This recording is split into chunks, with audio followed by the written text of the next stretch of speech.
Okay. Always a project I gotta work on. That's one thing I tell you, I'm always working on some kind of insane project. So, really, I coded my PS4, which by the way, I gotta get back in there. I was looking for my, well, first thing first, announce who I am. My name is Kenneth Burr. My company is ILEG Technology Screens, and we develop a new technology we're coming up with. ILEG Tech Vision TV projection screen. So anyway, we need to change out the PS4. And since we have technology to make the PS4 look incredible, like a 1050 graphic card, yep, giddy up.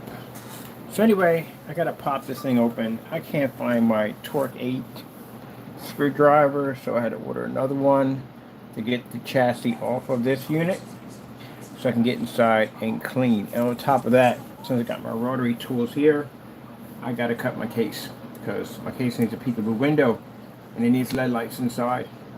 So I'm going to cyberpunk the PS4. Already has an upgrade, has an 8 gigabyte hard drive, which I have in here somewhere. I got 2 terabytes in it right now, but I want to upgrade to 8. So I figure where I put the hard drive at, install that in and be done. First cleaning, upgrading and all that good stuff once that screw gets there. Now, that's coated with the shifting technology. That's what's coated on there. And it's still going to require a paint job. More of a cyberpunk kind of bluish green. That's not bluish green. I'm sorry, pink and blue. Which we're going to need that. And that's the case that it's going to sit on top of it to stand over there, which is drying.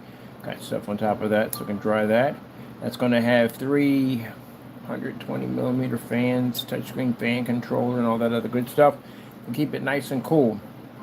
Now, there's no point in basically putting fans because this thing's going to hover.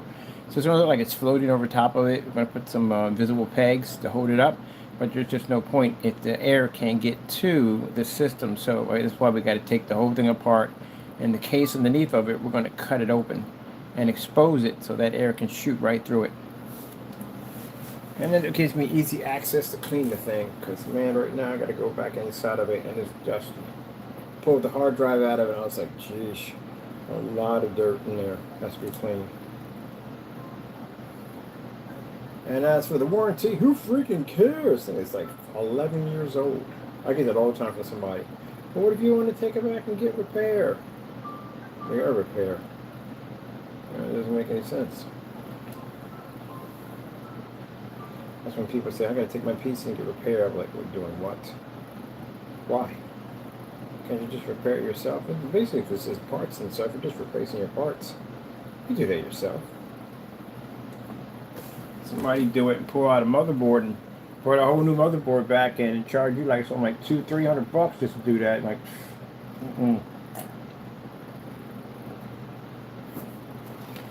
I've done. I've changed that motherboards all the time. It's not hard to do. It's really easy to do. You'd be surprised how easy it is to do. Like, that's it. That's all I had to do. Like, yep, that's all you had to do. You're done. Do it as many times as you want. Change out your motherboards. Add your CPUs, all that good stuff in. Easy McCheesy. Okay. I'm not gluing my fans. I don't want to drop me my screws. So I'm going to do it this time. I'm going to put those up. Ooh. Oh, I tell you. I never know what I'm going to do. I just had to say, I don't know what I'm going to do on camera next, or I don't know. And someone said, you know, you got to basically modify the PS4 so you can get that ready, right? Because you got parts coming in. And we can modify this thing, have it going in the dark. So, yeah, it should look pretty cool when we get done with it. So, I'm going to put a screen on this. I'm going to give it a real cyberpunk kind of cool body to it. And then the screen is going to sit right over top of it. It's going to be a cyberpunk billboard. Yep, one of these see-through screens like the one we got over there, the transparent screens are incredible. One of those, put a billboard around it, put the LED lights and everything on top of it and everything, so it's freaking cool. Probably doing it in pink and blue. And the gaming screen will actually be, this thing hooks up nice from my 50mm portable projector, so that's what I'm going to use. So we got to paint that up to match this over here, because I got the humans coming in and we won't even see that projector anymore. Alright, so we got one application on this. Also, too, for fun, I'm going to kick it over on the side, play a game off of it. Play a game on the side of my controller while it's coated with our screen paint. Is that not mind bending or what? That's absolutely mind bending. Mind bending. Yeah. This is why we can never be bored. That's somebody saying, don't you get bored being by? How is that even freaking possible? My brain's always working on something. Always building something. Man, if I had power tools, it'd be a whole nother world. And the welding equipment, yeah, it'd be a whole nother world. That's why my next stage is to get myself a nice, good sized workshop that I can build all day, all night, all day, and then do whatever the freak I want in there. I want to build all kinds of cool stuff. My buddy's teaching me welding. I'm getting quite good at it too. I'll tell you one thing, it takes a bit. Ain't something you can learn overnight. It's a whole lot of stuff you gotta learn, but I'm learning it. Pretty soon I'll graduate and I'll get my own welding mask with my own design on it. I can't get one yet. I gotta graduate to get one of those. But anyway, something I'm working toward. And a new skill I can learn at the end of the day, because then I can make my own scaffolds, my own projector racks and all that stuff with it. Oh man, it'll be fantastic. No more buying that, I can build it myself. I can build my own frames. My own customized frames and how I want to design them. Oh my goodness, it's going to be freaking amazing. Till then, we're getting there. And nope, and virtually impossible to be bored.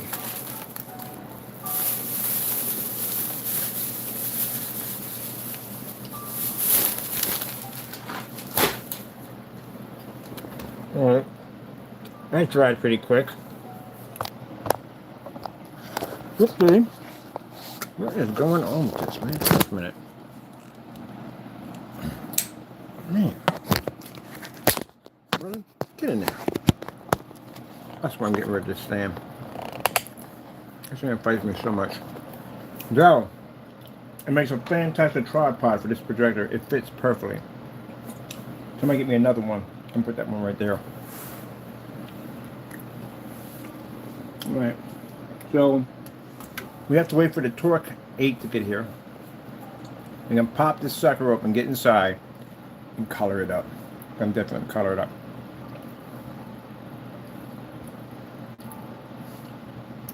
This case, man, I think about putting a peekaboo window in. I'm going to see all my parts and stuff.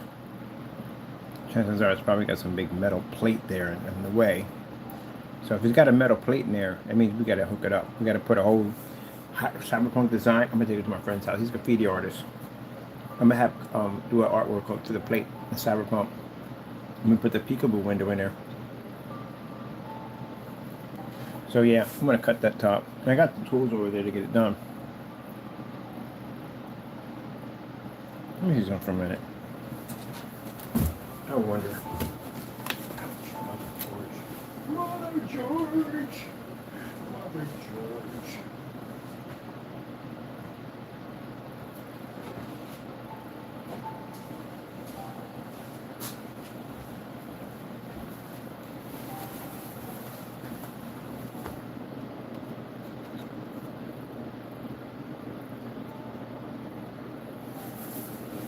Oh my goodness. That is like a perfect.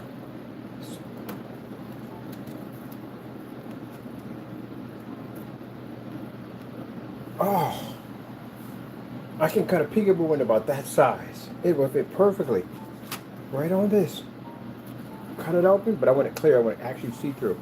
I got one around here somewhere. I got a see-through surface in here somewhere that I haven't coated yet. Are we doing a peekaboo window? We're going in, baby. We're going in. Let's cut a peekaboo window now. See, I got one of these. Come on, no, I got one. I got plenty one. I haven't even touched. Since my torque is here, we're cutting that sucker clean open. Put a peekaboo window in there and decorate it. I got one here somewhere. Where are you?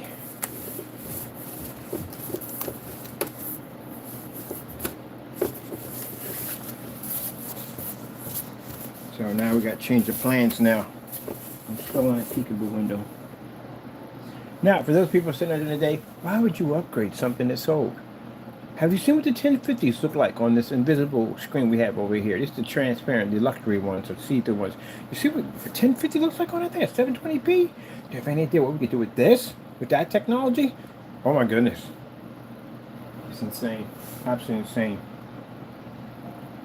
We should show a demonstration of today. Why not? We will. Now there we go. Now we got something else to do on top of that. There we go. We're working through 300 lumens. Let's make it fun. All right, let me see. I need that. I know I got a surface. I got a plastic surface. I didn't get a chance to coat yet. It's perfect for my peekable window. And the peekable window is going to be coated with a special kind of coating because we need it to glow.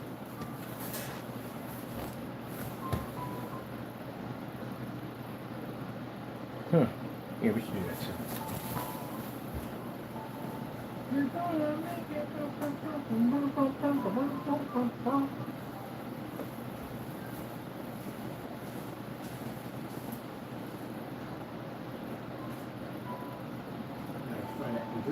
I know I got one around here. I know I got one.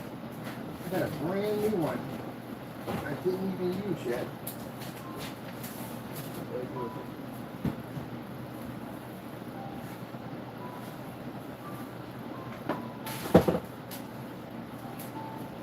Oh, we found it.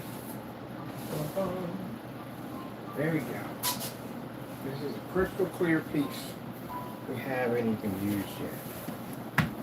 Now, we can go the easy way, and we can glue it in, which I don't want to do that, because I might want to take it out again, over and over again. So, we're going to punch holes through it with the tools we got back there, and we're going to drop screws, so those nuts and bolts in there that'll fit in there just nicely, and it'll give it a nice little bolt look. One here, one here, one here, one here, and one here, here, here, and here, which I usually have when you put your peekable windows in. That's how we're going to do it.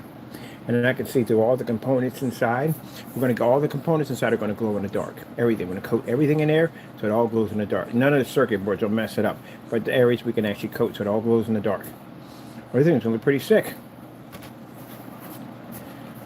That's why I said it really doesn't make a difference, because again, the technology we have makes the images look amazing. So that way you don't have to worry about all that. That's why I kept my graphic cards. My 1050 sitting over here, I kept them. Why would I get rid of them? These things look incredible in this technology, so no need to buy upgrades, right?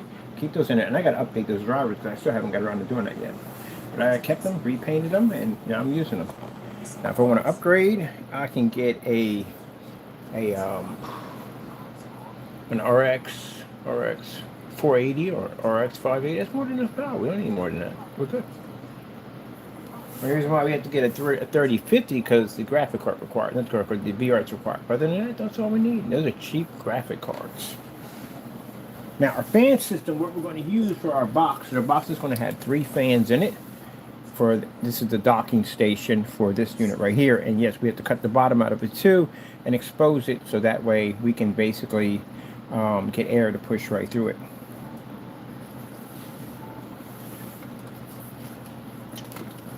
And get rid of them stupid heat shields. Like, what the freak did I keep putting heat shields in for? That stuff really doesn't work, you know that, right? It reflects the heat. Alright, whatever. These are the fans we're going to use. This is on the other piece they had. I'd scrap it. Yeah, the giant piece he went. We had to scrap it. I'll build another one later on when I got more space. Not in here, definitely not for that. But our new workshop, definitely going to have this cyberpunk new building. And I think this time to make it taller. So we're going to use the fans from there. These fans have a nice pretty color to it.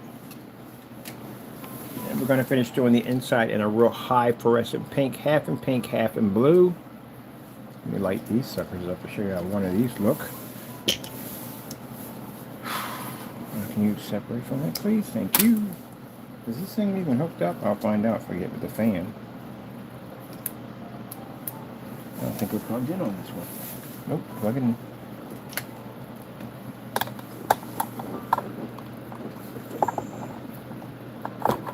Get back over here.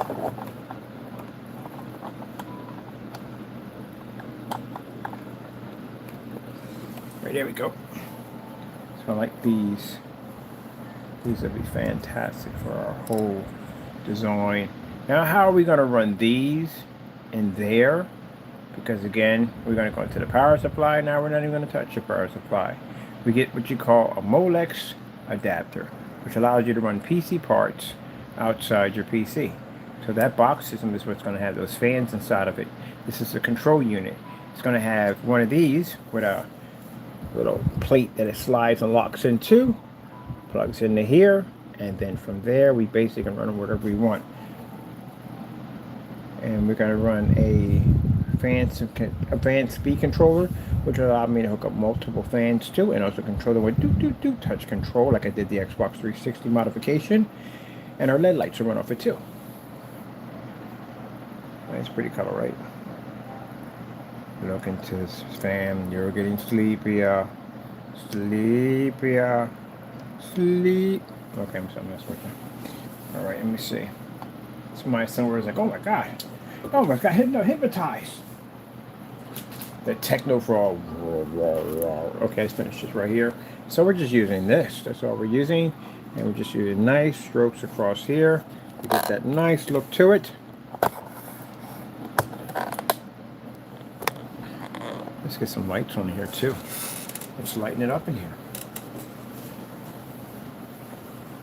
Now, because of the new technology we have that allows our parts to look amazing, we don't have to go and spend all the money for high-end parts. We can go pick up a PS5. Do we need the PS5 Pro? Oh, heck no. Hey, that actually rhymed right there. Heck no, we don't need it. You know the cool thing about what's going on right now? I'm actually watching my screens right now, my portable projectors. We can turn the lights on and enjoy doing this. Why? We watch our screens.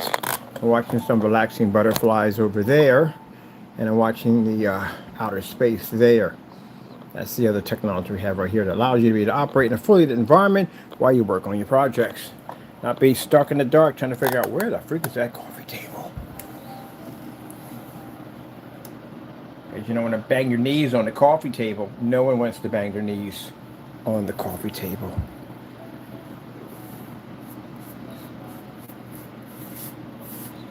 Why am I doing the whole thing when I got to put a peekaboo window in it anyway? Because I like to paint, that's why. Well, actually, no, it started off, I wasn't going to put a peekaboo window to begin with. That just sparked off in the middle of the demonstration. I'm thinking, you know what, let's put a peekaboo window in there. Why as well? I've done it before. And this is an easier case to cut. And they like the Dell Hyper Threads that have metal doors, where I had to use some kind of diamond tip rotary tool to cut through that thing. Nope.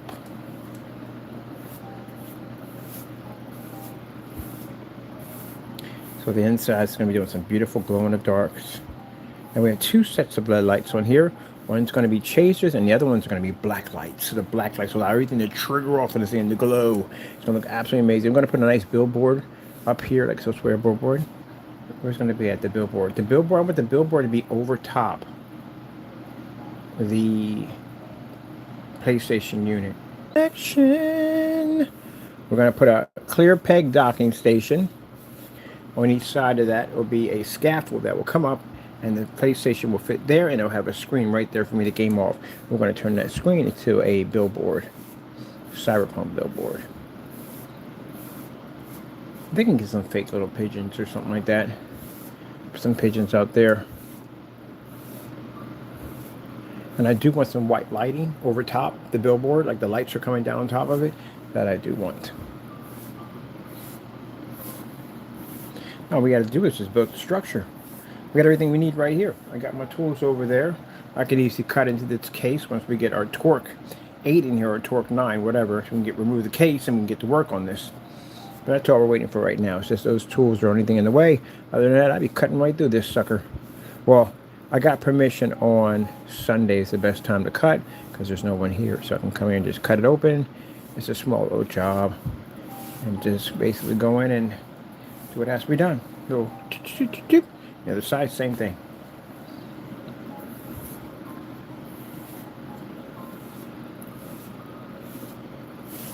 Surprised I haven't touched this thing yet when I got it. Oh, I got it for VR, that's why. That's all I got with VR. I did put some spikes on it though. That I did do. I did do that. I did do.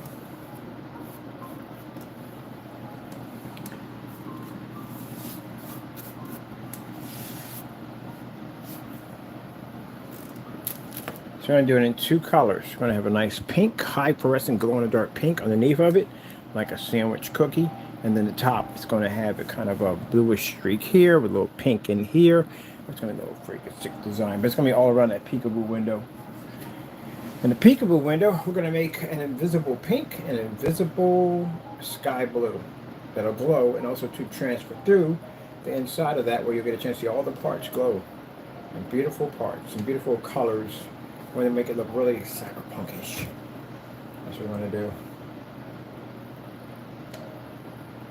I might do it in black and yellow inside. That would be sick. But to wait for our stuff to get here, I'm finished painting that. Flip that sucker on upward, and then I'm going to game off this side of it. Game off a ps4 while it's painted with our technology screen paints. And this is the shifting technologies on it, so its contrast always should be interesting. So, controller got to go. I'm getting myself a pink controller. Yeah, I heard you. I'm getting a pink controller because I'm going to cyberpunk it. I need majority of pink on it. And as for the cables and wires, they make a kind of a slip, kind of a tubing that heats up. A little big lighter will heat it up. They glow in the dark too. They make those so they glow in the dark too. So I want those in pink and blue. All my cables want in pink and blue.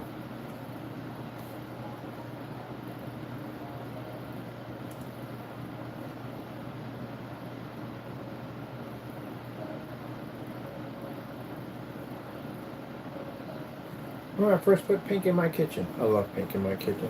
And somebody said, "Oh, those are gay colors." Man, I swear, we don't crack books. We're not well educated. Are we the type of people who have to use crypt notes to open a door? Wow, how Neanderthal can you possibly be at the end of the day? Yes, I said Neanderthal, caveman, knuckle dragging, large forehead, like eyeballs under the cliff. They get mad when they say that. Pink is not a gay color. Pink is any color at the end of the day. Wow, unbelievable. These are people at the end of the day, I swear, I think they have a treehouse. I literally think they have a treehouse. I think they have a secret handshake. I think they have something on the door that says no girls allowed. That's what I do, I think. I think that's what they do. I really do. I don't think they act like common adults. I don't. Really don't. Pink is a gay color. It's stupid. Man, that's the dumbest thing. That's when you're self-secure about your manhood. That's what it comes down to. Look, they're mad and left the room. Yeah, that's when you're basically insecure about your manhood. I used to wear, I had this beautiful suit, man, all black. Beautiful suit. Nice dress coat that went with it, and I had a pink tie with stripes of gray in it. It was gorgeous. I still have it. Man, it's a beautiful tie, man. And it just set off so nice with that pink and all black. Look sharp. I admire a man any day that can wear pink at the end of the day and pull it off, make it look nice. But some people can't do it. You know why? Because they're prisoners within their own mind. You are a prisoner within your own mind. Because you can't think, you can't go outside the box. These are people who have never been outside the box before. They wouldn't even know how to find it. And if it was right in front, they couldn't find it. They can't think outside the box. People that are prisoners within their own mind are people that are used to worrying about what other people think. That's sad at the end of the day, too. That's pretty sad. They can't think outside the box. But I like pink. I think it's a beautiful color. Now you got cyberpunk. Everything's cyberpunk and all. Now they got pink running all through their gaming rooms and all that stuff. Now it's a popular color in gamers. Pink.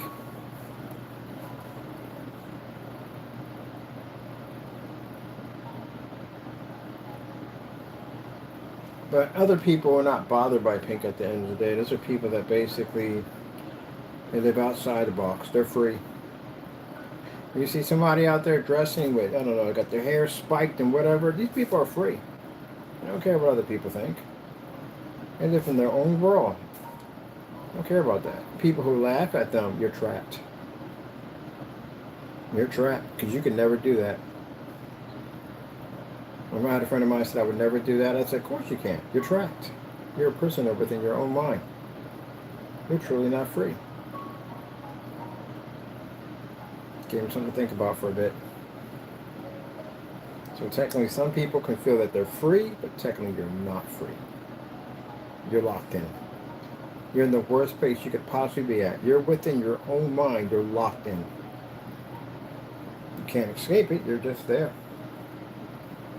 Because you worry about what other people think. You buy clothes for other people for what other people think. I'm like, wow. So you bust your behind from 9 to 5 to buy an outfit, and you can't wear it because you're worried about what other people think. That is trapped on so many levels. It's not even funny. Ugh. I walk outside with fuzzy bear slippers. I don't care. I like my fuzzy bear slippers at the end of the day. They make a growling noise when I walk around. I even got a pair of dinosaur ones too that growl too. I've worn them to stores. I've gone out to eat with them things on. Yeah, I like them.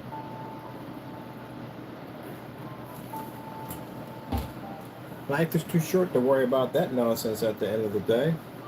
Some people laugh at them. Some people ask me questions where I got them, where I bought them from. People take pictures of them and I walk around with them. I love them. Then you meet somebody that says, I wonder, how can you do that? Aren't you worried about what people think? Why would I care? They don't pay for my stuff at the end of the day. Why would I even care? Stop living for other people.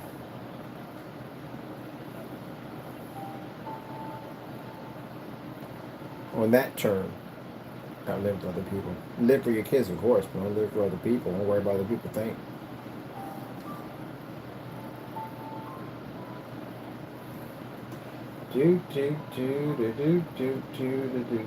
Yeah, I used to be one of them. One of those people that live for other people. Bought expensive clothes, brand new Air Jordans when they came out, jewelry, all that. The crazy on that. And back in the day when it was sweatsuits, all that expensive gear at the end of the day, Gucci's, all that stuff, Lottos, Georgetown Knights, all that stuff. Had 7 pairs of Air Jordans for every day. Like, who the freak wears 7 pairs of sneakers? Like, you really need it, but I had to have them because, I had to show off that I had it at the end of the day. All that money wasted. Could have did something with that. No, too busy showing off, trying to be something this and trying to be something that. Nope.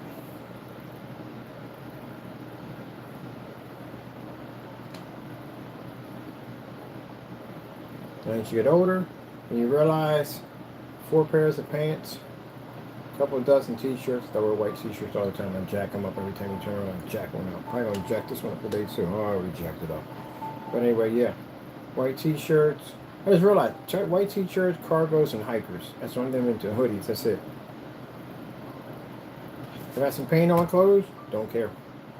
Go to the store, pick up what I gotta pick up, come back, I'm good. I don't care.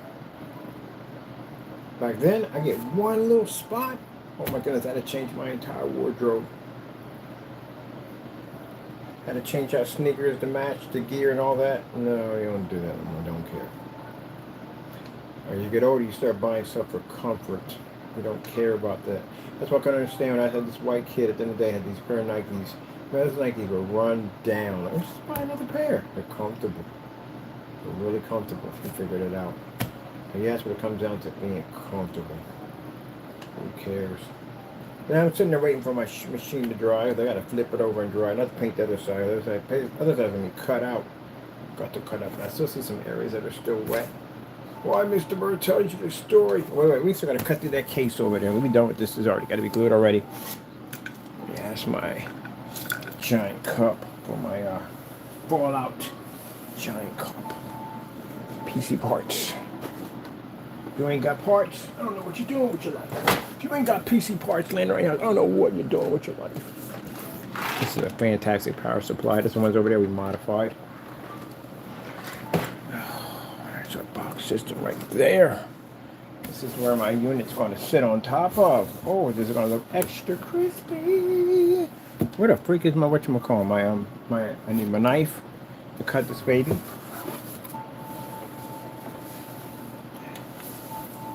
Naysayers are already on here, already upset and angry. Oh my goodness, I'm going to go in jail forever. Yeah, no idea the dumb stuff I get from them on a day-to-day basis. It's hilarious. I share your stuff with other people, right? They get a kick out of like, you got to give us more of this content. Trust me, I got plenty of it. All right, let me see. I swear, I'm not trying to be rude. Well, yeah, I'm not trying to be rude, but it's the truth. Y'all got to learn to spell. when you contact somebody and you're trying to be nasty with them, learn to spell. Oh my goodness, like, is it a gene pool issue or something? Because those four trolls, none of them can spell. Like really, your spelling is so bad. It's like, I don't know what it is. Like only one person can spell correctly. That's the other one. He can spell. He can definitely spell. But between the other ones, wow. You couldn't have graduated with that. There's no way. I'm not trying to be rude, but there's no way in the world. You dropped out. You had to. There's no way in the world. You can't even pass a GED. You know, GED is actually worse than basically actually graduating. It's a much bigger book. It's a huge book. It looks like two phone books taped together. Freaking GED is a nightmare to go through. But still, there's no way in the world they're going to pass you through school. If someone pass you through school with that nonsense in the day, you need to sue the school district. Because something is not right there. You know, it used to be back then that you had to have a high school diploma in order to get a job. Any kind of job. I mean, any kind of job. It could be the milkman, mailman, whatever. You had to have a job. Now today, it's not even required anymore. It's not really required. In some places, yes, depends on what kind of job you're going for. But most likely other jobs, no, I really don't even care about that. And you can make really good money as a forklift operator and any other job. You can make really good money at the end of the day, but you're still going to have to spell at the end of the day. Because remind you, you're moving shipments out, in and out all day long. You got all kinds of document sheets that you're going to have to write, sign off on. You have to know exactly what's in each container and all that. You got to spell that stuff correctly. And she got really bad handwriting because I had people that could spell and they had extremely bad handwriting. Like, what the freak is you writing there? Yo, Mark, what is this you have down here? Oh, that's what it is? Okay. Can't read your handwriting. You should have been a doctor. Because doctors have the worst handwriting. But anyway, yeah, you're still going to have to be able to write correctly, especially if you're explaining exactly what's in each crate or what's in the cargo units. But anyway, yeah, it's just, man. The guy said, your paint sock. I posted that. I had to post that. That was the funniest thing ever. They had a ball in that one. Like, where do you find these people? I don't know, apparently they find me. But yeah, this paint sock. And the other one's handwriting was so bad. It was so bad. I always felt like a school teacher. I was in there correcting his grammar. Like, I'm not saying that. I mean, some people, these people have super, super crazy grammar. But I mean, it was basic writing. Basic writing that they couldn't do. I've never seen anything like that. Like, where basically there's no capitals. Everybody knows you start a sentence off with a capital, no capitals. Then it'd be this run off on this sentence and a period just stop. And it'd be a period there and they go, and two. That's not even a full sentence to start off with a period. And then it'd be capitals in the middle of the sentences and all this stuff. Like, are you starting? Are you beginning? Like, where is this going to? And then the misspelling and all this stuff and the property, how to put words where they're supposed to be at. And they get R and R mixed up. Is R-O-U-R, which is R stuff, and there's Are We Going, which is A-R-E. Oh, my goodness. And a friend of mine who's a grammar junkie, I said that to him. He said, don't ever send me anything like that ever again.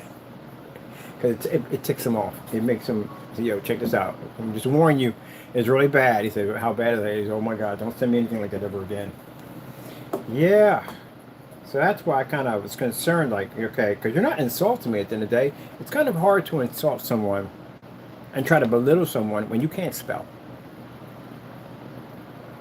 I remember one time, and I literally read this, where it said, or what had it say about kids? It didn't say kids, it said kids. Comfort free kit. And it had comfort free kids. It's not K-I-D-S. It's K-I-T-S. But it was kids.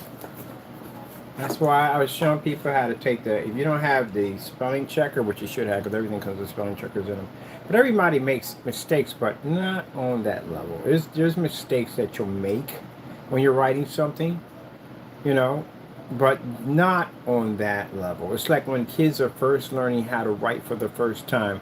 That's what it was like reading that stuff. It was. And they can get mad at the end of the day. Oh, write me a letter, please. I'll post it right away.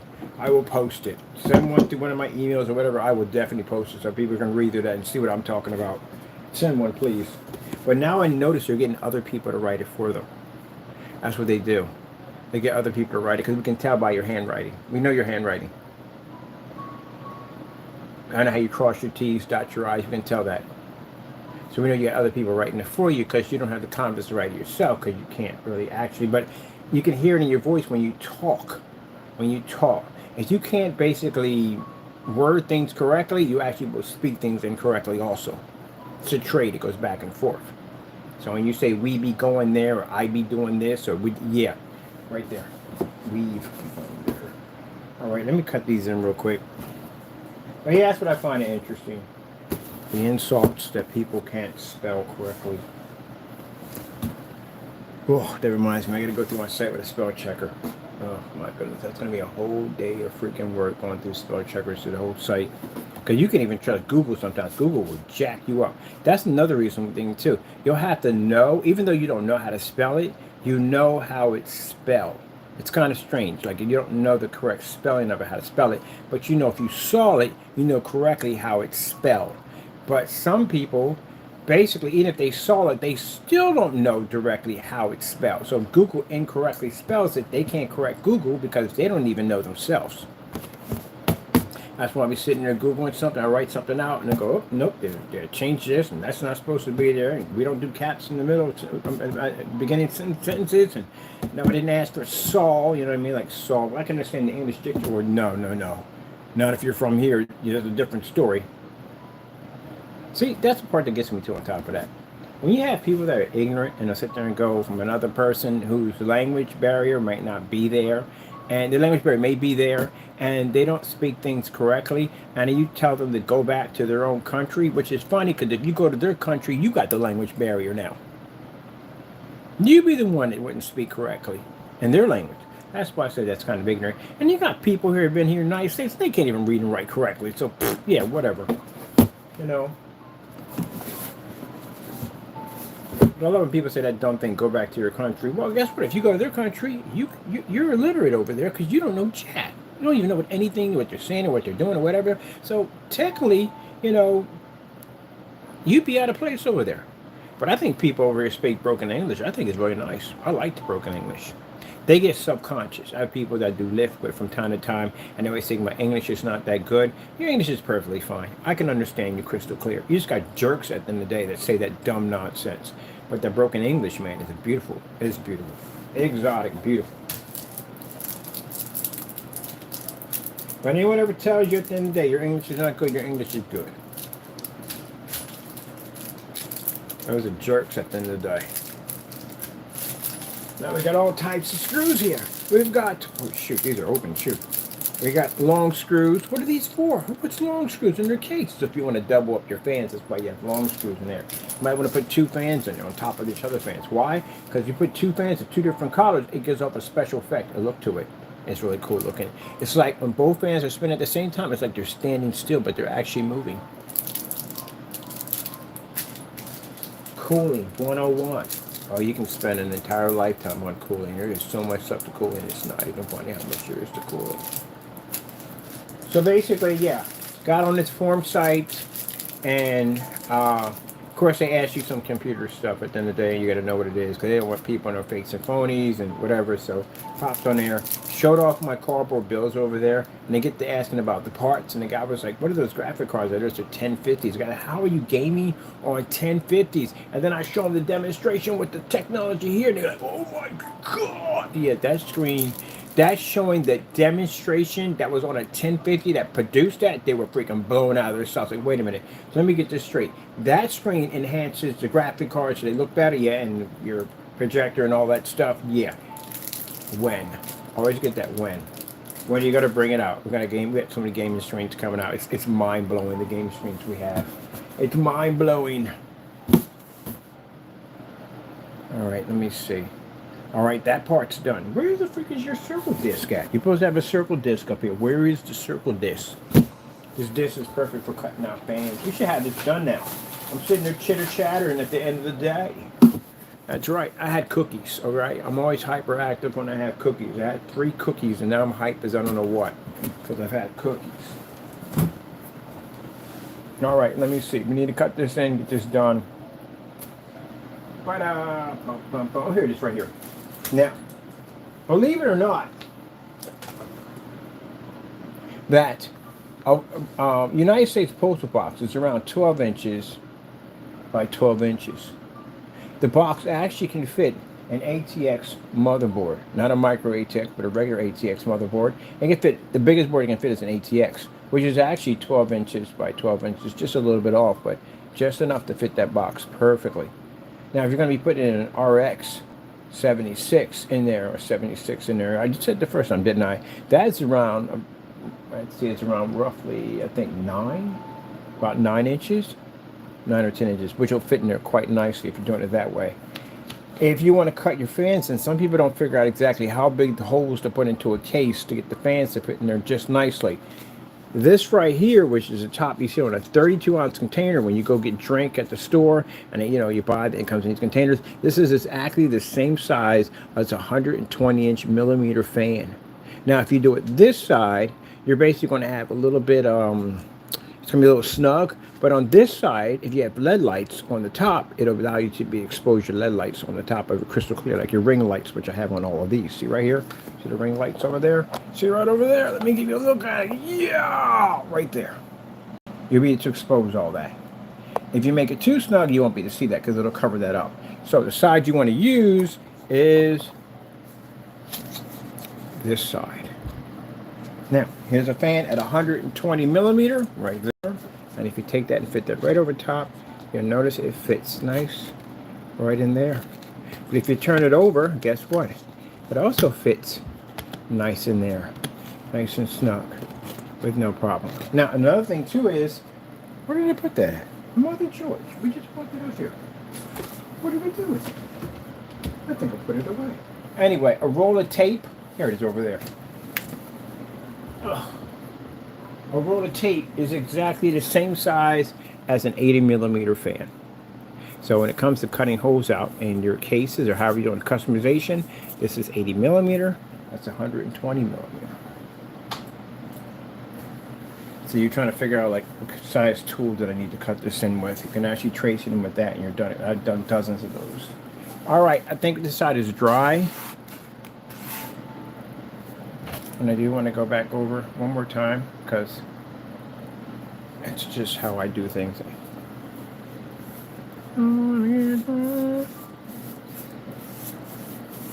Yeah, I got to get around to showing you how to make hard candy. How to make hard candy, because one day, we're going to make a Candyland PC with real, not real candy. You can't put real candy in there, it'll go bad. But candy that looks actually real. Yes, it's going to look absolutely real candy. Show you how to do it.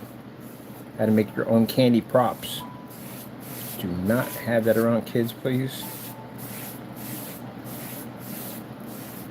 Of course, we're going to make them huge, so it's impossible for them to put in their mouth. They're going to be huge.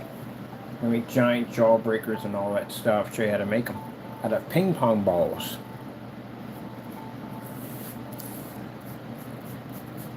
How to give that hard candy a nice, beautiful red shine. Make it look really real, real looking lollipops, all that stuff. Everything looks real, but it's all fake. And make our own Candyland gaming PC, which I've been dying to do. Because I like Candyland. I love the game Candyland. I can't play it as I'm eating some candy. We're going to do our own molasses lake. Trying to make Twizzlers and all that stuff like that. So one of the things you do when you do modifications, you learn how to make a lot of stuff out of everyday stuff and make it look real. Like building a submarine out of a soda bottle, which I'm still working on that. I'm actually thinking about building me a couple of submarines and make them as old models and hang them up. And Taco's like, I agree with you 100%. I used to work at a place called Crimp's Flower Shop when I was young. Learn how to do flower arrangement. Any place that I go that I can learn something different, I take advantage of it. It's like Mega Man. Every time he acquires a new piece of technology, he masters it and basically re-engineers it and remods it and uses it as himself. Uses it for himself. And that's what I learned when I was at Crimp Flower Shop. I learned flower arrangement because there's a guy in there who was doing flower arrangement and I asked him to show me how. Now what could I do with that? Well, there were a lot of things with it. But one of the things I like to do is I like to make glow-in-the-dark flowers. Love that. especially when you put in the little marbles in and you put a little water in there.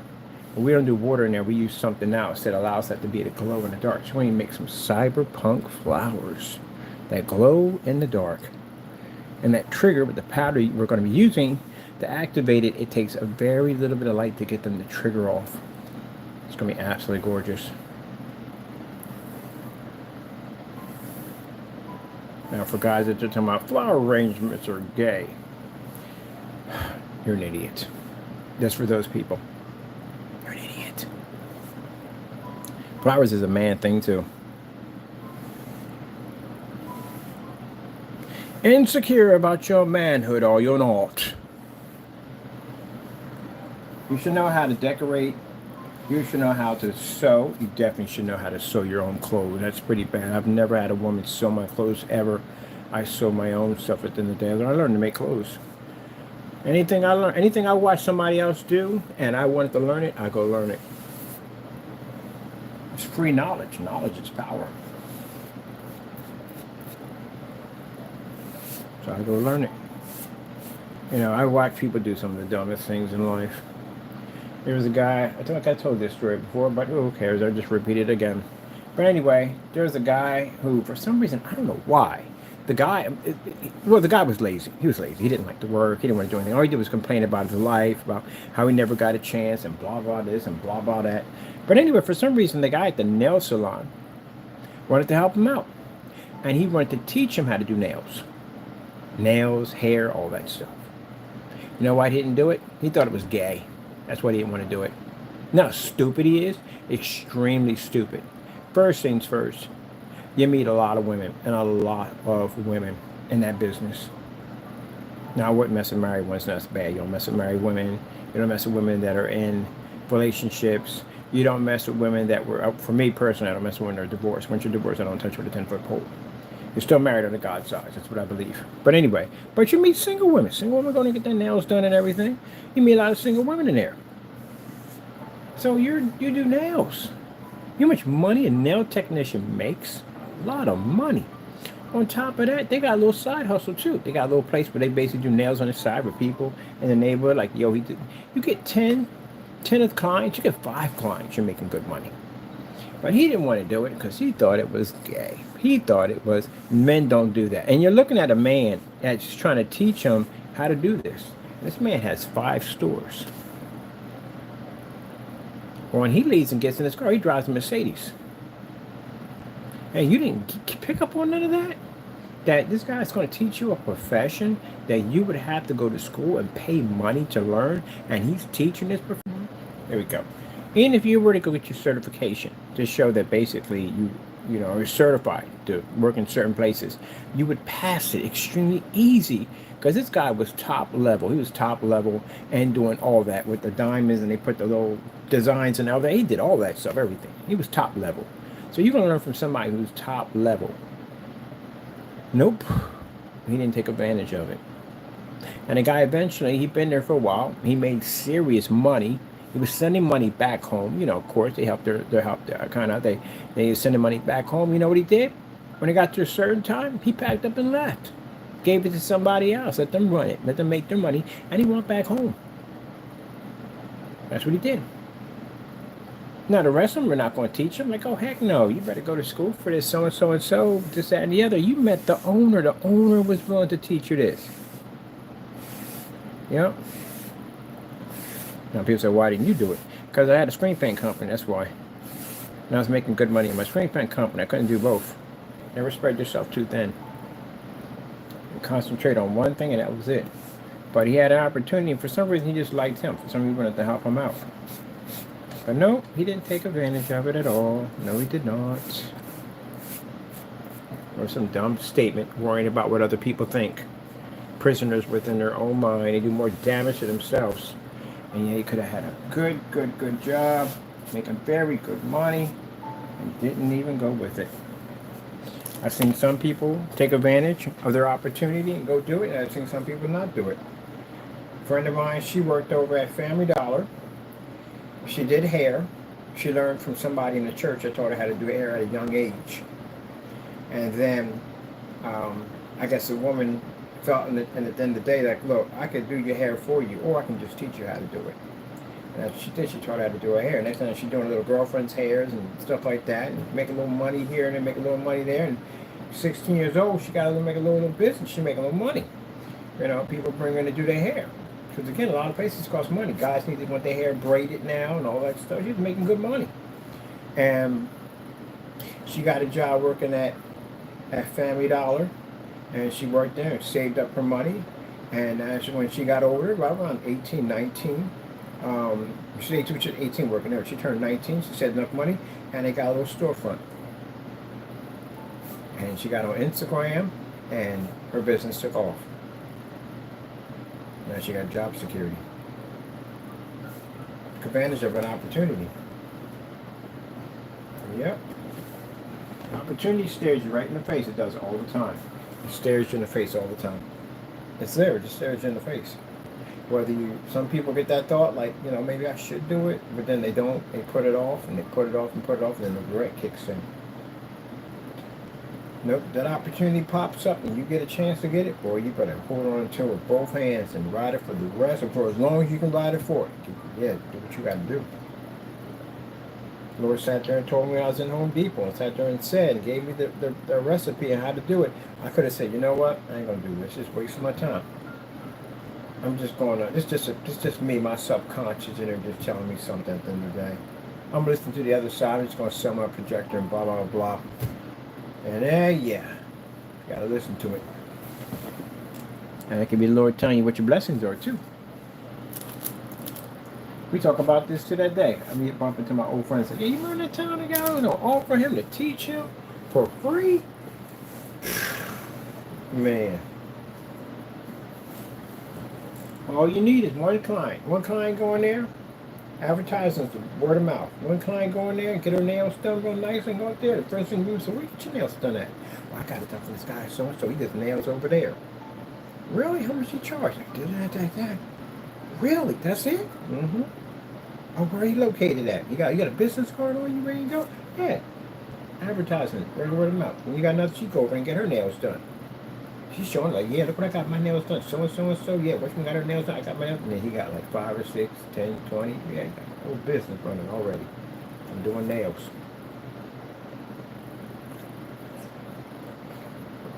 But he's worried about what his boys would think at the end of the day. I couldn't care less. Business, that's money to be made.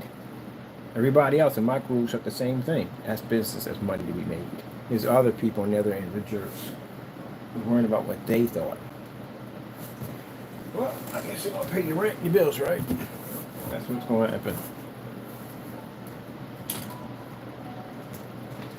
Alright, I'm going to cut this in and be done. What we got in here for time?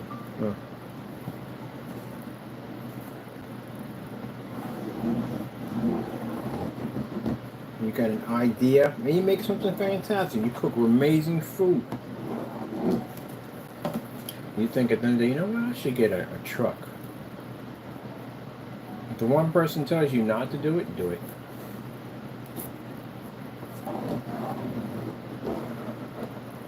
And the majority of the people say don't do it, do it. Why, what do you got to lose? At least you tried. At least you made an effort. That's no regrets at the end of the day. Just do it slowly. You make good food, and people come for your food, eat your food, bring a couple platters into work, and they always overtop your face trying to get a hold of your food or whatever. There you go. That's money right there. You got your test pad. Some people do a little test, see exactly, if people like the food. But if you got people hounding you for your food at your job, when you gonna cook? When you're gonna cook? You're gonna cook this on What y'all making? There you go. You just already been told. You got job security right there. I'm going to restaurants, first time opening up a restaurant and get their food, and it's good, man. I'm like, oh my goodness, man. Come back in. I start advertising all over the place. You got to go there, man. Give me a bunch of business cards. Yeah, I'll pass it out. Go there and get your food, man. That food is banging. This one place I walked to, they had jerk chicken. Oh my goodness, jerk chicken. Jamaica said jerk chicken was off the chain. I could smell it. When I was walking around the block, I really smelled that jerk chicken. Like, who the freak is barbecuing out here? Yeah, got over there. I was like, y'all making jerk chicken over here? Really? Y'all making barbecue? They make a barbecue. I came in and got 3 pieces. Went back home, hooked up the game system, bit into that first piece. Was like, oh, I'm going back. My buddy was like, where you going? I'm about to get some jerk chicken. You want something? I said, yeah. Brought him over there. My buddy came into the door. My buddy came to the door. Comes over after school. I said, yo, we about to go get some food. You going? He said, yeah, I got y'all. We get up there, $40 over jerk chicken. Walked across the street with the food over to Snickers Center. Said, yo, you gotta try this, man. This food's amazing. I advertised that entire block on that whole store. That store was crowded by the end of the week. I had people in there going in and out of that store to get that food. Because I know everybody up in that neighborhood said, yo, gotta go and get this chicken. Chicken's amazing. What you got in the bag, man? What you got, man? Yo, went over there, got jerk chicken pizza with the barbecue sauce. Oh my goodness, man, you have no idea. The curry goat, all that was banging. Yep. If you got projectors on your eBay account, I got one projector. I got a Christie from somebody on there. It was a 1080p Christie. You know how hard a 1080p Christies are hard to come by. I had a 1080p Christie. I posted that guy's link everywhere. He sold out. Because we had it in our demonstration. We're showing it off. It's blasting the projector. Look, we got it right here. We got it on the screens. This thing works fantastic. Everybody bought its projectors out. So we go to eBay, we find somebody who says good merchandise. If they got a bunch of them, we put the link out. If they don't have a bunch and it's just one person, then we don't put the link out because I got the last one. Now there's a guy I heard he got pallets of Cumies. If they test well, we bring them over here and they do what they're supposed to do. We're putting the link out. So everybody can go get them. Bam, bam, bam, bam, bam. Okay, let me see. Kind of helps everybody. It helps us out because their sales go through, and it helps them out because their projectors go through. Find me one of these guys down there that's selling Christie projectors or Sony's at the end of the day. I might work out a business deal with them. All right, let me see. Where's the big knife at? We need the big knife. We need the big knife. Oh, can I put 4 in these? Can I put 4 on each side? I might be able to do 4 of these underneath. Ooh, better be hot.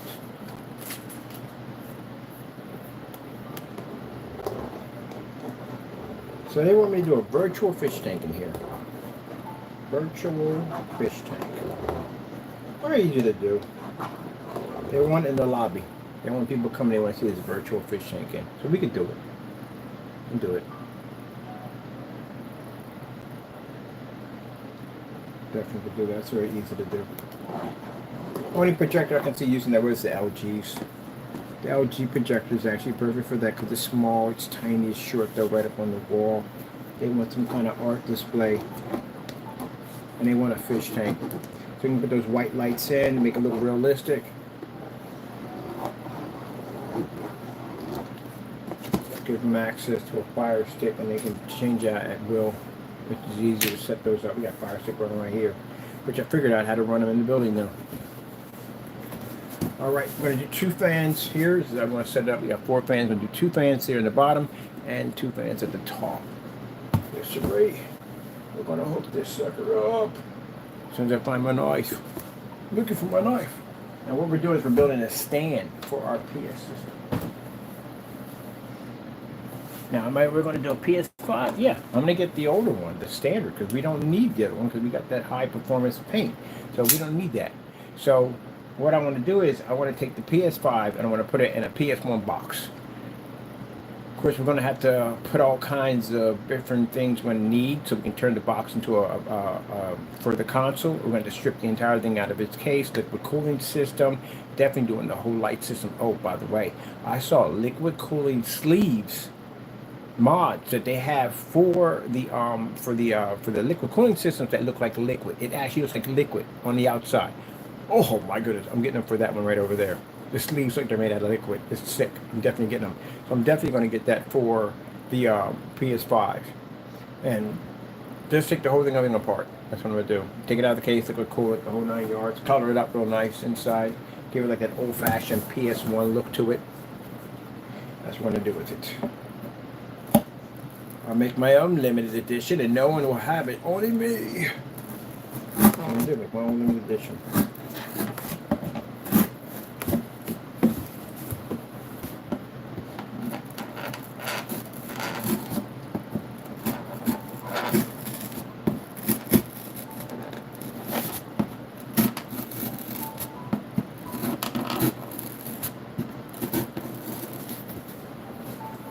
The Xbox is going to be a little harder to do. The Xbox, I saw that image where we can coat this color of the Xbox, or we have to put a new case in it, or I can cut through that one and basically hook it up. I can cut half of that base off and take it down and basically put a gear system, an actual working gear system, all gold gear system inside, a burnt green color to it, and all nice light neon green chasers to it, on steam pump.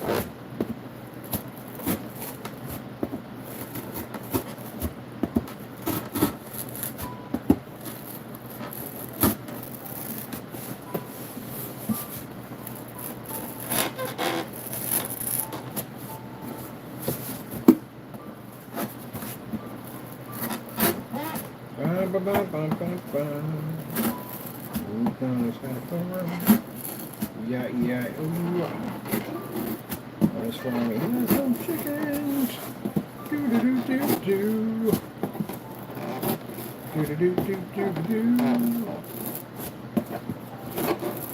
That's weird. I'm building stuff, and I literally have stuff in my head that I'm actually building as I'm building other stuff.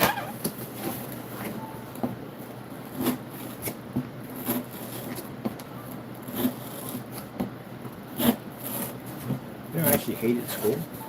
I'm bored with it. I like science though. Chemistry. Somewhat math class. But I'm always bored with school. Not challenging for me.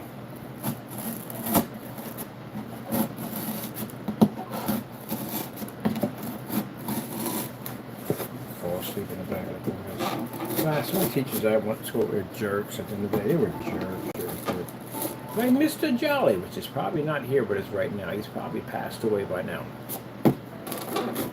Well, I'm 56, so he's had to pass on by now. Mr. Jolly was the laziest teacher I ever met in my entire life. He didn't do jack. He just got to the point like, oh, these are all a bunch of jokers. Most of them are going to end up in jail. Probably the rest of them are going to die in the streets. That's pretty much what his attitude was. He didn't actually say that, but technically, we can tell that's where he was going.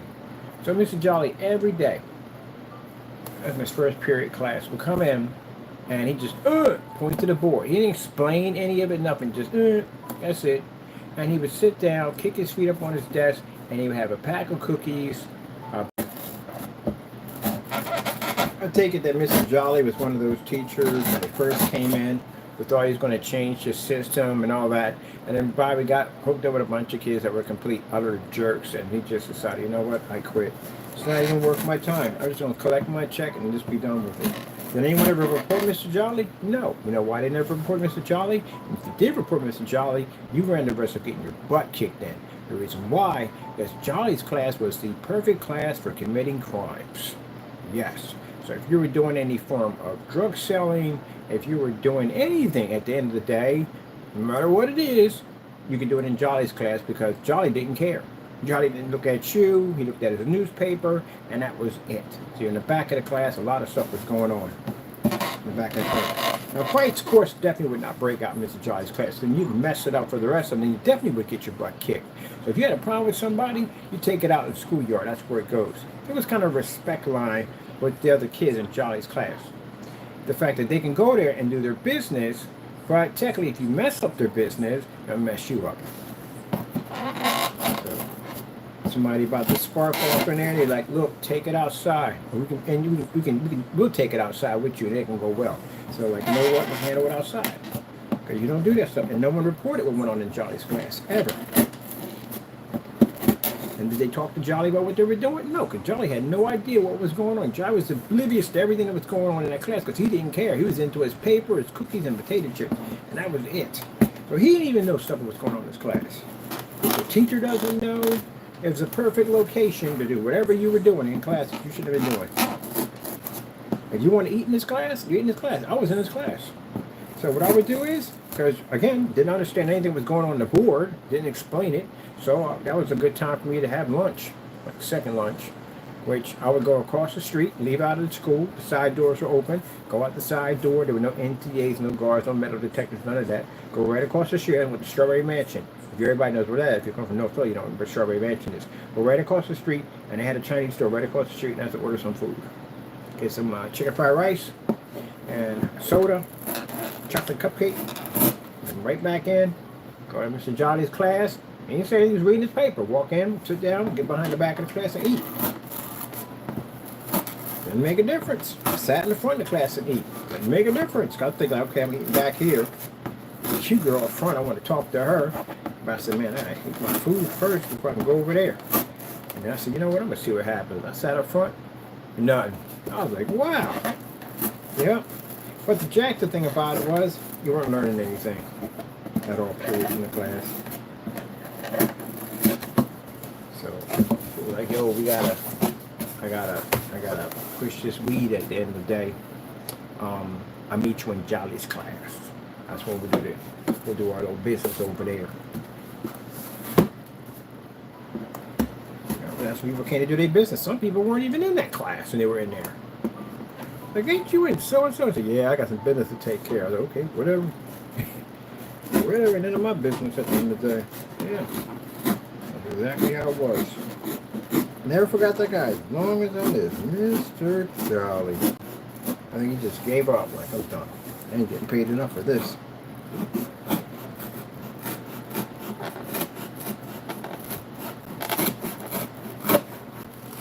And the rest of the classes, man, I really didn't realize what was going on in half those classes anyway. Strawberry Mansion.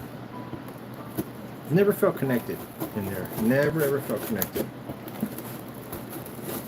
When I got back to my place, I was in my own little world. I graduated? I graduated. Never went to the graduation. Never went to prom. Didn't feel connected. It's my own world. I didn't see the point of it all. My mind is just a waste of time. I'm never going to see these people ever again. So what's the point? Some people so high, I'm friends with their people in high school. Not me. I don't have access to anybody. No one has access to me. Cut everybody off. But there's no point. I was going to sit there and laugh and gaggle about the old times. There were no old times. I didn't even like the school. Nope. Part of my life. I never don't think about it ever again. That's it. Some people need that. Some people go back to school and they don't show what they become. And, you know, they're just that and the other. What's the point? I mean, you never want to see these people over again. High school reunions, I'm doing that stuff. I'm good. Got my diploma left.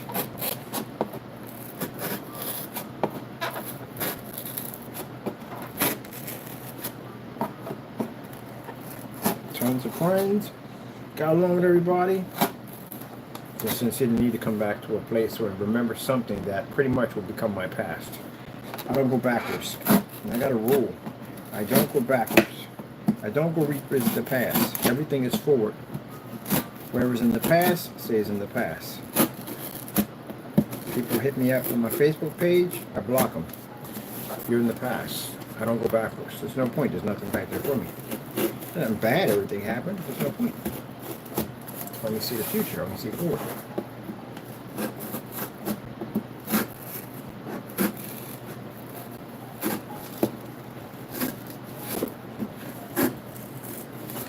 I passed that in my time. I was in that time when I was a young man and carrying on and acting up and doing whatever. That's my old life. It's my new life. So I don't have no purpose in that life anymore. It's gone. I passed it. And some people come back to you and they're still living that life. They're still out there drinking and carrying on and partying and all that. And you have grown, you got kids, you got married, you started a whole new life with another person. You're not that person anymore. You've changed. And they don't understand why you changed. I don't need to bring that nonsense back in there. Nah, let it go. Move on. All right. As we're having that nice conversation, never say that Mr. Bird doesn't get work done because he gets it done. And they're cutting my perfect over with my trusty knife, which I love so much. This is my baby. I love this one. I get so much work done with this knife. I had this knife for years. Look how old this thing is. I've had it for years. Yep. A lot of work done. I got a lot of work done. This thing helped me build 250-inch screens, about all kinds of stuff. So much work done. It's a good knife. Right. By the way, it's made by Cool Steel. You know anything about those knives? Definitely working big penny. All right, we got our holes cut in.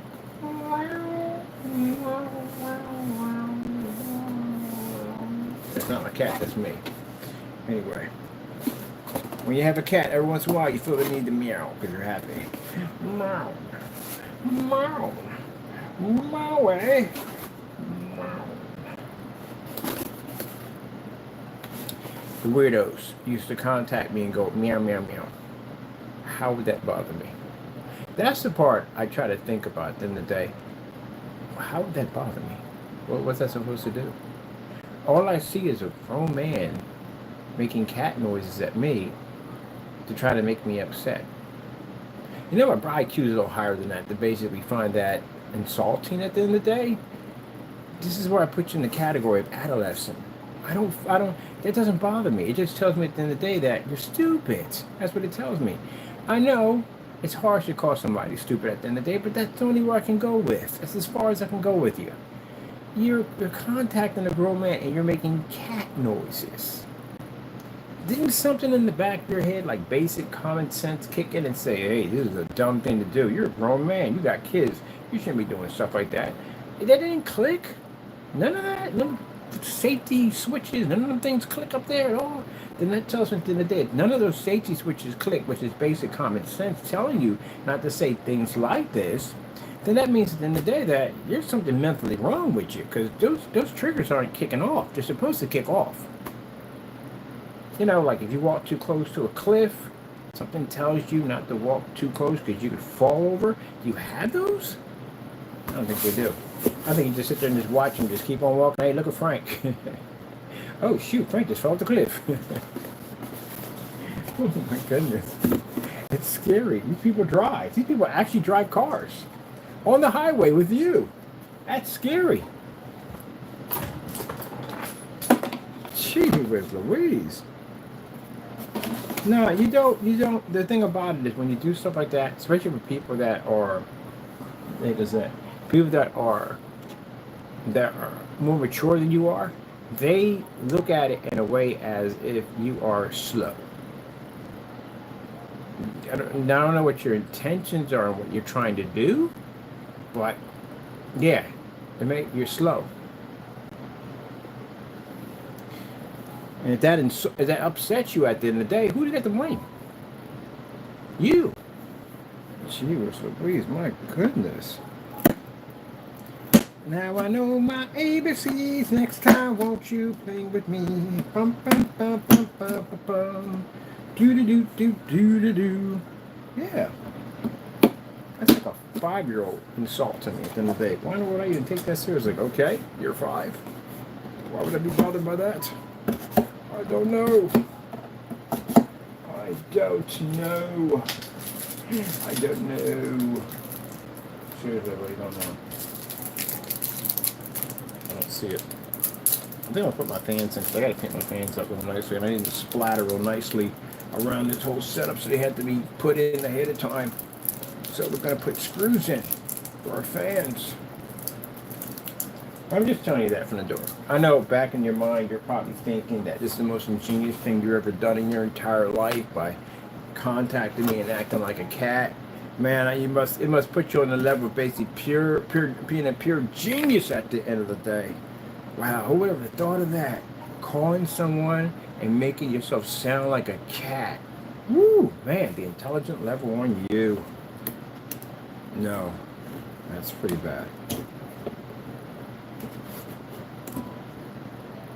I just look at him and laugh because, again, intelligent level's not there. I can't get mad about it. Ugh, where's the scissors at for this thing? I need scissors. Here. We made tea over there. We need to drink it because we got caught up in this project.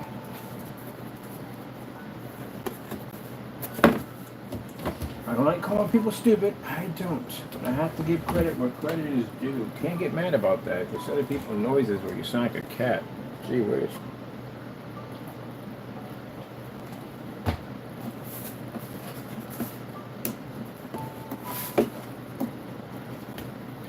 build a birdhouse or something. That's what you do.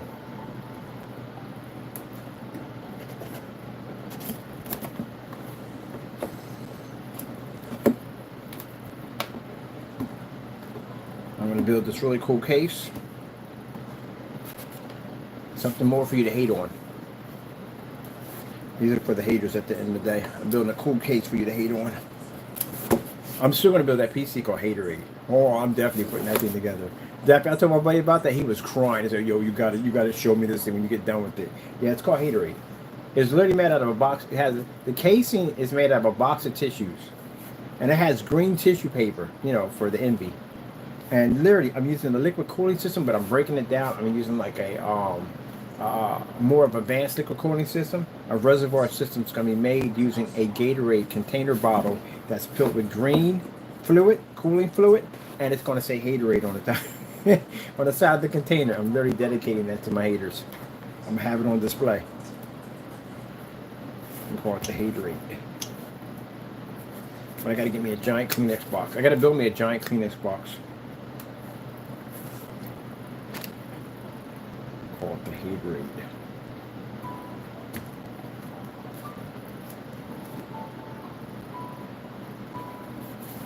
Right, so when you build that, you've got to show it off. Yeah, I'm going to show it off. I haven't seen anybody design one. It's kind of looking to see if anyone built one. They built the Haterade box.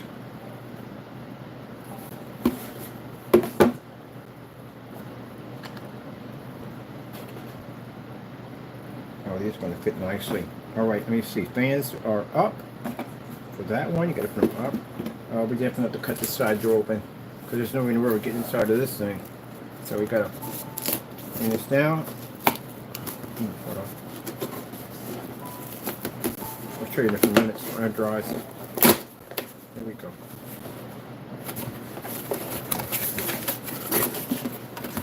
Put one in. So, punch small micro holes in. That tells you exactly where your fan's going to land at. And then from here we can slide them in there and then lock them in one by one.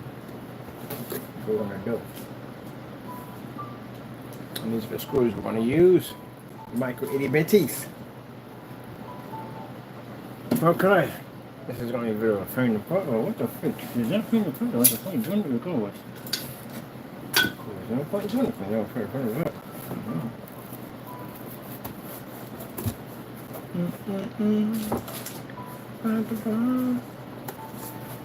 Oh, these are going to fit nicely. They're going to fit nicely. That's the rate. So, okay. I'm going to punch these little holes in here. Get this party started. Now, someone's asking, do we glue them all in? No, this one's actually going to be done with screws this time. We're not going to glue them all in. Whoa! It's knocked over my projector. Still good. Still good, people. Still good. Make sure we keep the cord. This is why we got to do everything in here wireless, which we're working on that next. All right, let me see. I got a pop fan in. Did you clear the right side of this? Mother Frankenberry, you did not clear the right side of this. Mother Frankenberry. Mother Frankenberry. Those are my swear words. It's Mother Frankenberry.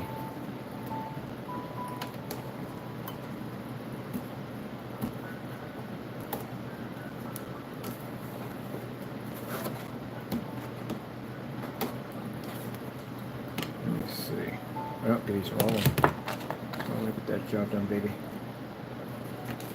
You are the sunshine of my life. Bum, bum, bum, bum, bum, bum, bum, bum, bum. Do something productive with your time. Well, what's the point? No point.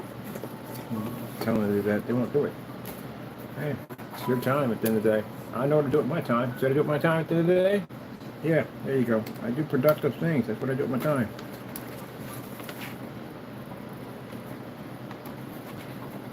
I got so much to show for it.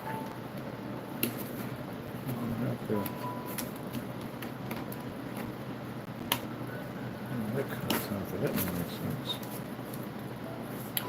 There we go. Like this. Whee! Alright, let's put this in here. You are the sunshine. screwdriver. Let me always be alright.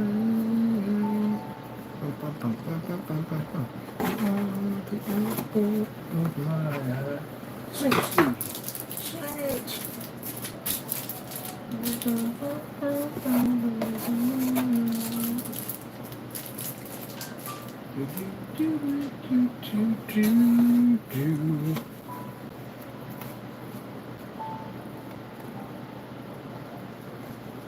Oh man, this is going in nicely. I'm so happy. Wait. You're upside down, George. The other way around. You're upside down. Gee whiz, Louise. Fan. Oh, no. We're on the right side. What are you doing? We're on the right side. On the wrong side. The fan has to be the other way around. If not, airflow does not flow correctly. And if it doesn't flow correctly, then it means we do not have correct airflow. You have to be the director fans where they're supposed to go. Now, back in the day, they used to put the little arrows on them. They don't do that anymore. They don't put arrows on anymore. You just got to figure it out for yourself.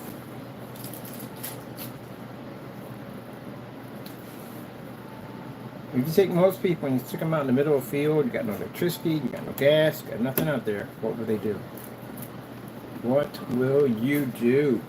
In an area where there's nothing but trees, if you got a babbling brook going through there, what do you see? What you going to do? How do you live out there?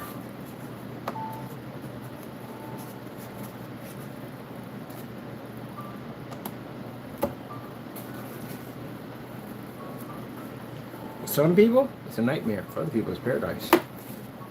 Absolute paradise. Now see that? Look how fast we got that hooked up. See? Easy McCheesy. Easy McCheesy. Easy McCheesy. You see? The fan, the cutout for the fan. Perfect. Perfect. We're learning new stuff every day. I would love to teach kids how to build computers. I would. Definitely would teach them how to build computers. The first day you get their computer, well, actually, learn a few things first. I'm going to teach them modifications and all that stuff. Your kids become home modifying your piece. Like, what'd you do with it? I pinned it out. I suited it up. It's a jack. Looks awesome, doesn't it? You change that your computer. Like, what the frick? It's so sick. It glows. Look, honey, it glows in the dark. And it got a sound system with it. Doom, doom, doom. All the lights at the synchronize. Doom, doom, doom, doom. You put the relay switches in. Do, do, do, do, do. Yeah, you put relay switches into your sound light systems. Oh, that's freaking sick. Yeah. All right, we're missing a fan here. We're not a fan of these fans. I made it funny. Let me see. Maybe you'll say, are you trying to be funny? Not really. Not really at all. I'm not trying to be funny. But I'm funny within my own world, so I don't care. No one laughs at the joke. I laugh at it because I like it. Therefore, take that. Take that. And when I get done with this, I guarantee you it's going to be hater approved. It's going to be hater approved. You know how your stuff gets hater approved? When the haters hate on it, even though they know they love it, it's hater approved. Because you're able to ruffle their feathers on something that you designed, it's hater approved. Oh, I'm thinking I'm going to put that one, make me a little badge that says hater approved. Hater approved. Hater approved. I need a ton of glow-in-the-dark paint. I got a lot of it for this one. Alright, let's drop these screws in here again. Let me see. We got these ports are free. So what we're doing is we're dropping our hose in. Where the heck did I just put the freaking screwdriver at, Mom? Oh, little tiny. Oh, here we go. We're using this tiny little tiny screwdriver to punch holes into the box. That shows us exactly where we got to drop the screws in. That makes my job so much easier to do it that way. It really does. We learned a valuable lesson. Do not eat cookies, especially 4 or 5 of them. That was a bad idea. Because now I'm so right up. I'm not Luigi with the squeegee, but I'm definitely right up. Luigi with the squeegee. There we go. Got our hose punched in. Now we got the hose punched in. We take the screwdriver. We punch a bigger hole into it. Wish I can show you this, but I got to keep everything in my lap. But you understand what I'm getting at. If you anything in there about the Luigi with the squeegee? If you know nothing about Luigi with the squeegee, then you don't know what I'm talking about.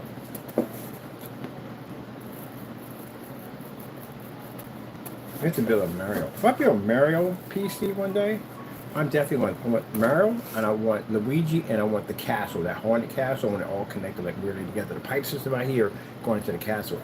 Castle is going to be easy to do, man. Micro projectors in there. We can basically cast ghosts in there, and we can make the ghosts realistic with their flickering. Of course, that also involves delay switches too. Because if you do it right, you can make it look like it's actually moving, but technically it's not. Like if you're haunting your front yard and you have the strobe lights, inside your strobe lights, if you open them up, when some have them on the outside, some inside, there's a switch in there to speed them up and slow them down. If you time it just right, with some of them are slower, they speed up as they go along, it gives it like this effect, like you're actually shuddering them when you're walking. It's pretty cool looking. And then you add in a fog machine in there, one of our background crazy screens. Oh, that's actually not a bad idea for screens. Screen. Ah, it kind of plays on words there. Yeah, it's going to look sick. We try to do all that with all types of lighting.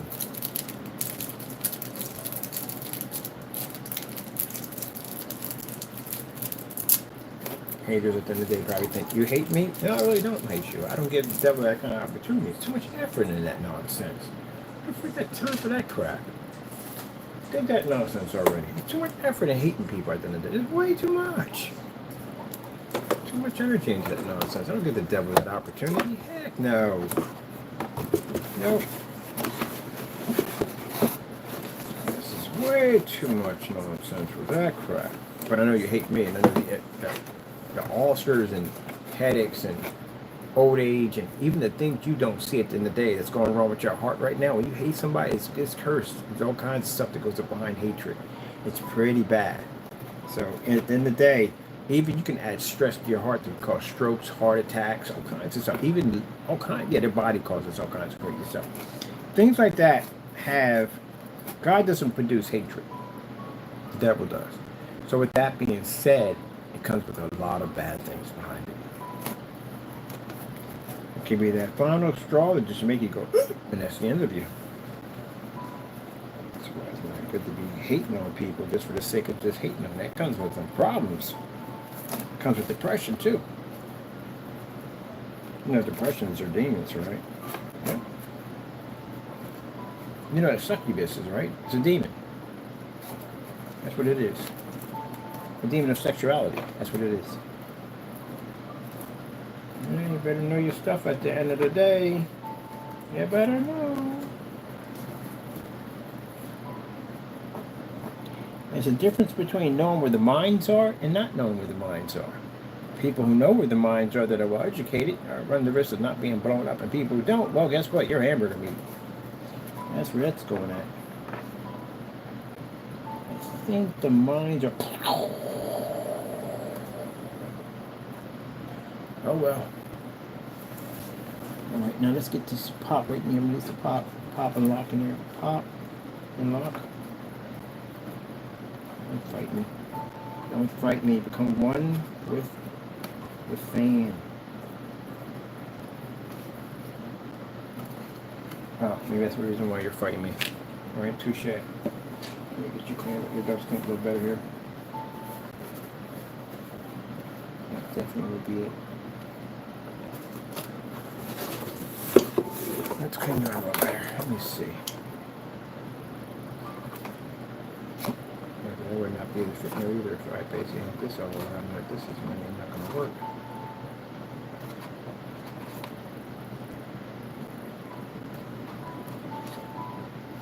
Alright, now let's try you again. Go in there.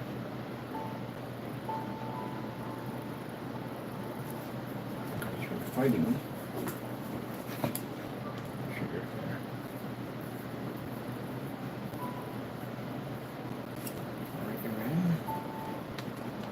One, that's two. All these should be in this last one over here.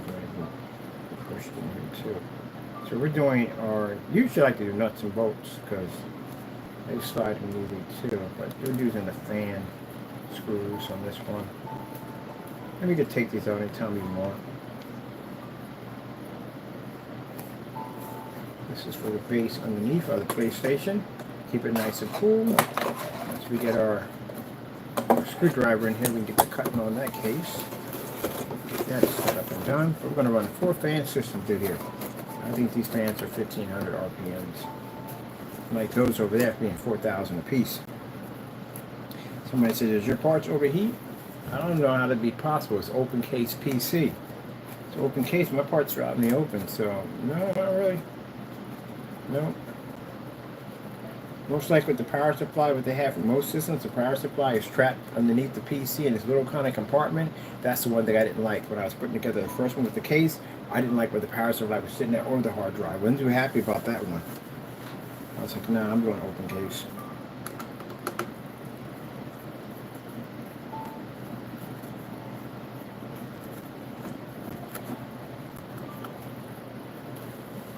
You're just fighting me today, aren't you? Just really fighting me. You just don't want to be in that spot. You gotta go in there. We need you in there. Get you in there. Alright, now we go. Now we're cooking with gas. And nitro too. Nitro. Alright, this is gonna be a beautiful setup here. I'm freaking gonna love it. Now we're putting the fans in because I need the paint job to go over the fans, which is very important. Because we need that done.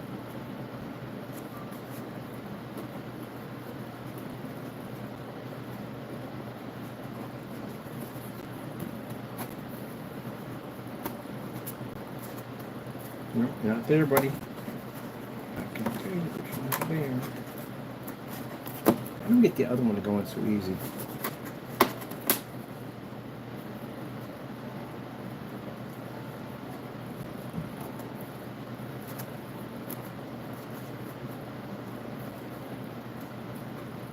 Right now I know you're definitely, because I can feel you in.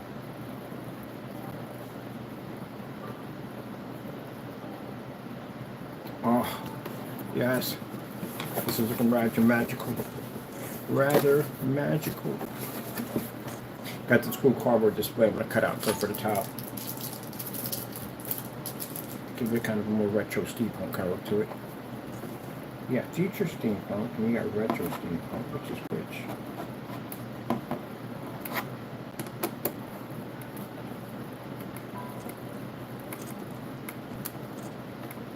Oh man, it's running easy. I'm doing screws from now on. I'm doing screws. Definitely doing screws from now on.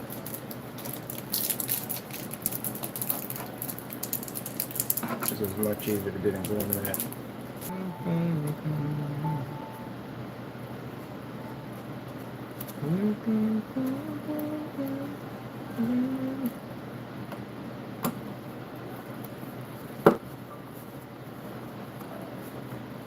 Alrighty then. We have our fans for the top part already installed. Right there. Those are done right there. We got the bottom half to do. I got 2 sets of fans in there. So we got to do these correctly. These are going back out. Let me see. Any more fans? I'm pretty sure I got 5 with these things. Let's see if we got enough of them. Till then, let's power these up. And have a gander of what this is going to look like. A gander. Anybody in for a gander? Have a gander.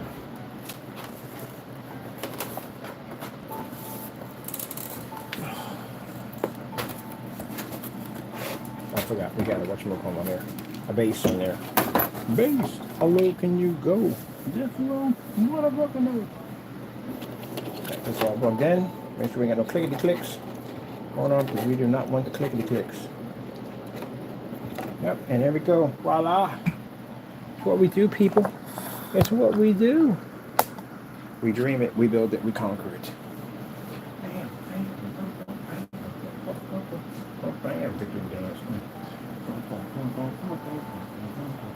Oh yeah, that's the unit we use basically to power it up. So that way we don't have to use nothing connected to the whatchamacallit unit. The power supply doesn't touch it. Run independent.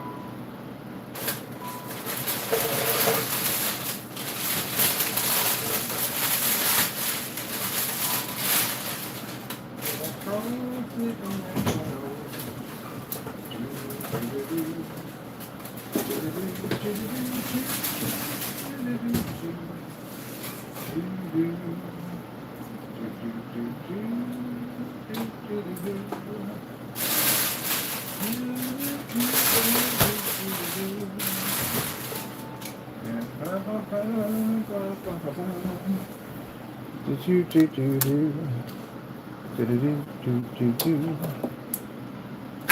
to do the other half. Bum, bum, bum, bum. Bum, bum, bum, bum, bum, bum. They're like, that's your madness. That's your madness. That is your madness. The wire job. I'm going to go make a compartment this time to tuck all the wires in the box. Because, man. Okay, let me see. We got to go with these. Now, these are outtakes. So these are a little easier. Well, actually, no, they're not easier. They still have to be on the inside. Ooh, this is going to be crazy. This is actually going to be crazy. Taco, this is going to be a crazy job. Crazy job. Can we get it done, Taco? Can we get it done? Can we get it done? Taco said, yes. I believe in you. I believe in you. I believe in you too. I was watching Meatballs yesterday. I love freaking Meatballs. That's my favorite freaking movie. Are you ready for the summer? Are you ready for the good times? We'll watch again tonight.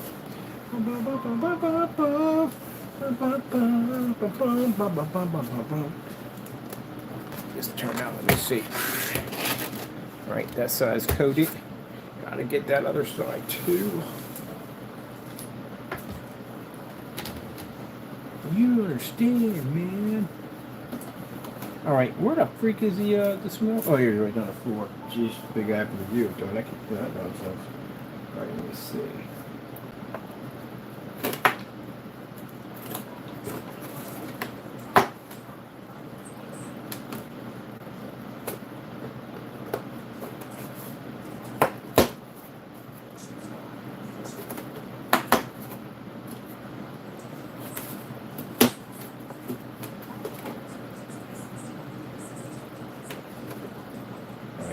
So it's supposed to be this way. So intake, outtake fan.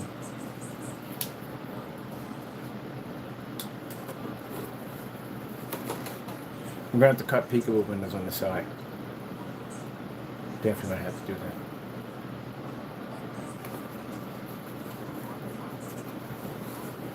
that. Definitely have to put peekaboo windows in. All right, let me see. What are we doing with this?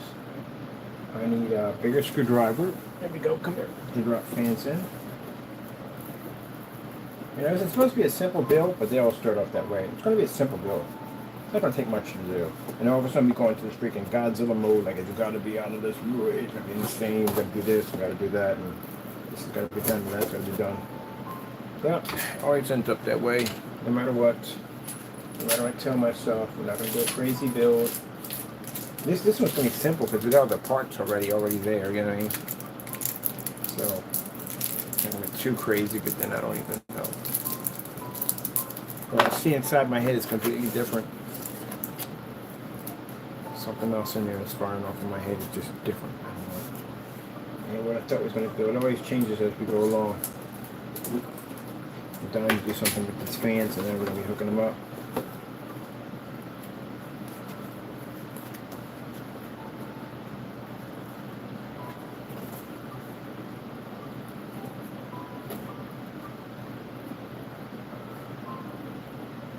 So can I start building on something like a little guy pops in my head? Like, that's all you're gonna do? That's all you're gonna do? That's freaking lame. That is lame. Show me what you can do. So it begins. All the fans are gonna have trays for EL wires, which means that light's gonna be pushing all around there, chasing itself, spinning around the lights. We're gonna do a spin around each one. Spin around on each one. It's gonna be insane. How we're gonna do the EL chasers in here are going to be absolutely madness. Madness, I tell you, absolute madness.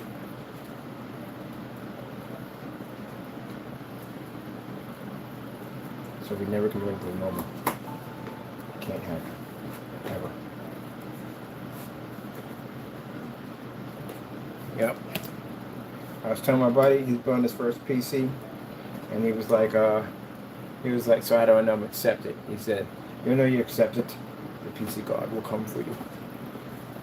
You see this light just streaking across the farmland, just shattering everything in its wake. And all of a sudden this roof will just open up and say, ye is worthy. That's how I know you have been accepted. Ye is worthy. The tears come down your face like, oh, I'm worthy. Like it's firing all up in the sky. Doesn't make a difference what PC you build. As long as you join, it doesn't make a difference. He is worthy.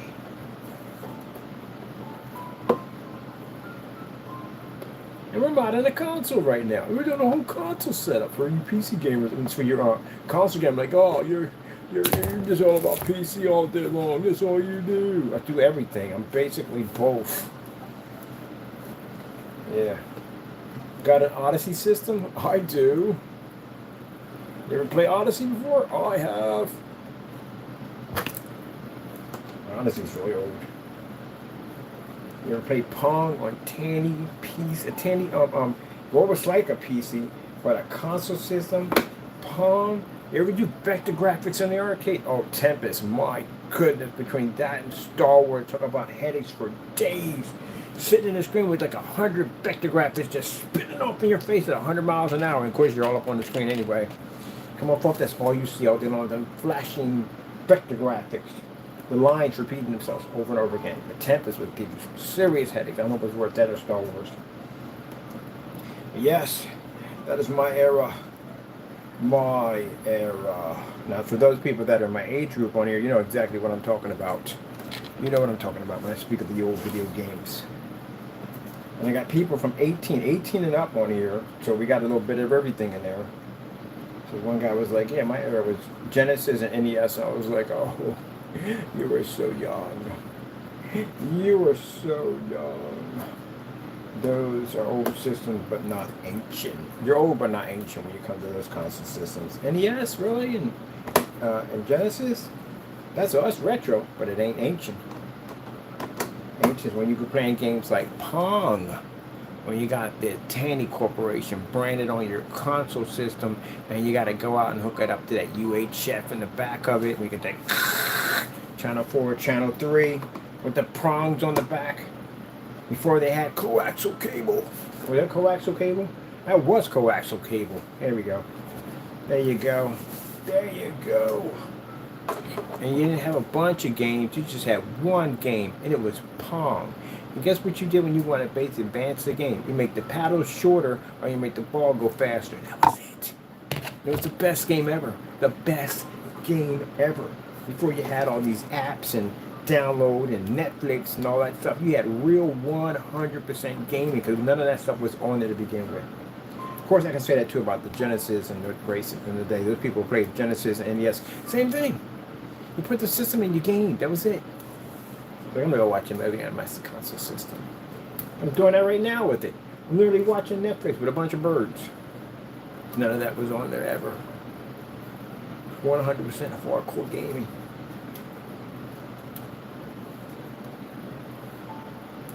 Parkour, like The Office. Parkour. Yeah. Now you got gaming systems, and now like I don't even know what to call it. I don't know if it's a PC or a gaming system. Like a deadly crisis going on over there. Which one are you? What are you? I don't even know. I think I'm console, but I feel like I'm gamer. A gaming PC, but I don't know what I am. Like I don't have the parts of a PC, but I do have the parts of a PC. And yet, I am console, but yet I feel like I'm PC. It's confusing some stuff at the end of the day. Like your PC doesn't even know what it is. Your console doesn't know what it is. It's so confused. But one day, all that confusion will be, or not really true. It's not going to be over, honestly. Because say they give you like the ability to take out your parts and do all that stuff. Then they give you that ability. There's just no point in basically buying a new console every year. You could build it. The next console coming out is going to have a better graphic card, but you could put one in yourself, so who cares? The next console system comes out with a bigger hard drive. Again, don't care. I can do it myself. Better RAM. I can do it myself. I can do it. There you go. So there'd be no point bringing out another one. You can just upgrade it yourself at will. Now they can bring out parts.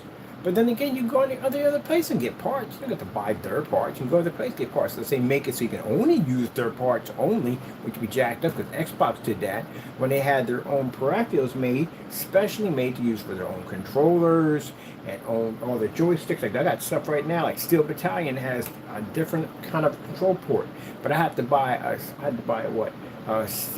USB to convert that. Same thing with the Kinects. I had to buy USB to convert those. So yeah. If they do it that way. We have our own special parts for our own special system. No. And I was just thinking about this a few minutes ago. Like my account on one of my PlayStation's accounts got a ban on it because I refused to this whole $50 dispute with them at the end of the day. So long story short, they were able to put a ban on my account to allow me to keep from playing something that I paid money into. I paid money for subscription costs. I paid money for my games. I paid money for my console system. I paid into that. It's mine. I put an investment into your company, and you blocked me that quick. PC don't have that issue. You can be banned from a game in PC. That can happen. But you're not going to ban the entire freaking... I don't think there's anybody... Look at anybody ever got an entire Steam account banned? What would be the point? At the end of the day, you just set up another account. Just like that and go play. So, nah. And you can literally play a Steam account with free games. I got a bunch of free games on my... one thing I noticed too on the PlayStation, which I didn't like. I don't know what they do that now with the digital demos, which I don't like. Because with a physical disc demo, you can play that as much as you want. It's a physical disc. They can't come in your house and take it from you and say time's up. But the digital ones got timers on them, which I didn't know. So I downloaded this game, and I figured, okay, I ain't got time to play it today. I'll play it I'll play it tomorrow, or the day after that. When I come back in, it tells me I got 1 hour left. I got 1 hour left? How do I have 1 hour left? And apparently there's a timing system on it that tells you exactly how long you're allowed to have the game. Digital download, that sucks right there. So, but if it was a physical disc, I can play that as much as I want. Now I notice they put more time on it. Some of those demos were like 10 hours long, and some were like an hour long. I thought that was pretty cool. But then I seen that when I came back in, it told me I had an hour to play, or this demo would basically, expire. That sucks. I don't like that. I came from an era where we got a demo from a console, you know what I mean? Especially if you had the magazine, you subscribe to the magazine always comes with all these cool demos. And Xbox came with these, I still got my Xbox demos. It came with a magazine, and you got like a demo with like 10 demos on it. Like 10 demo games on it, man. That was the best, man. The Xbox magazine was the best. But you got 10 demos on there, on your disc. And there was no timer with that. You play them as many times as you want. But now they got, because it's digital, they make it so you only got a certain amount of time or it expires. That's some crap right there. PC? No, you don't have that issue. I got demos on there I haven't got a chance to play yet. They don't expire. So I don't know who came with that bright idea, but that was wrong. But anyway, sooner or later,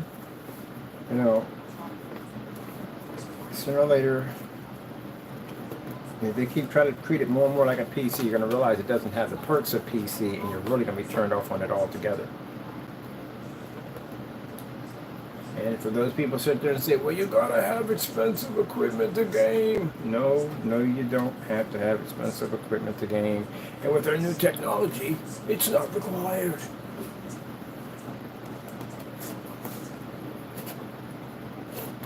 The guy sat there and wrote all those specifications he had on his PC. I was like, where's the motherboard? Yeah, you got to remember that part. We know who sent that one. I know who sent that one. But yeah, he's been on our account a couple of times ranting about his high-powered PC he built. And the first thing he mentioned was the 5090. I'm like, okay. He didn't mention any cooling system, especially the CPU he chose. The CPU he chose is slow. It's definitely slow. An i9 is far more advanced than the i9 is actually an older chip. It's much older than the version he chose. Benchmark the specifications and see that right from the door. That's nothing. Res 8 or something he chose. But anyway, and then he didn't even explain the case size, nothing, because you can't put a 5090 in any case. That's like almost the equivalent of trying to put in a 420 liquid cooling system into a case. You know how big those things are? You're talking about, these are 120 millimeter fans. 3 of those is a 360 liquid cooling system. The 420s take 140 millimeter fans. That's a big fan. These are 120s. Some 140 millimeters, and they take 3 of them. That's a huge liquid cooling system. So yeah, the cage for that is going to be huge. Unless you're doing open rack, that's a different story. Still, it's a huge system. I have a phone in here. I'm hooked in here. I'm not hooked in here on these little projectors. Yeah, that's a big. He didn't mention the case. What case you're putting this in? That's the first thing that comes in anybody. Like, you getting a what? What kind of case you putting that thing into? And on top of that, and if you're able to get in one of those compact cases that pretty much you're not putting that card in there. But anyway, if you get into a compact case, the airflow, that thing is going to require to keep it from overheating. It's going to be insane. Some people put them on dedicated power supplies with liquid cooling systems on them. That's the way I would do it. There is no way in the world I would attach that thing without a liquid cooling system. I don't even trust the fans to come with it.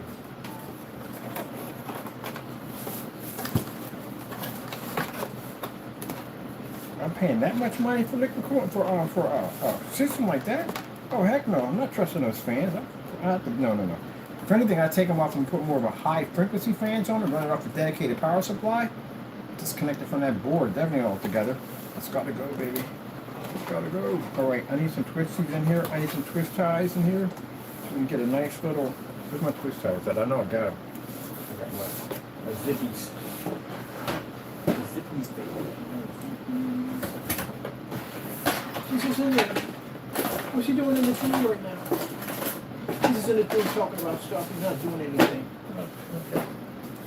I talked the whole entire time and I built those PCs over there too. Oh man, I know I've got a set of those in here. I know I got a set. I'm just looking at them. What zip ties? I have small, micro, zip ties, small ones, some micro, small ones that I have. You sunshine.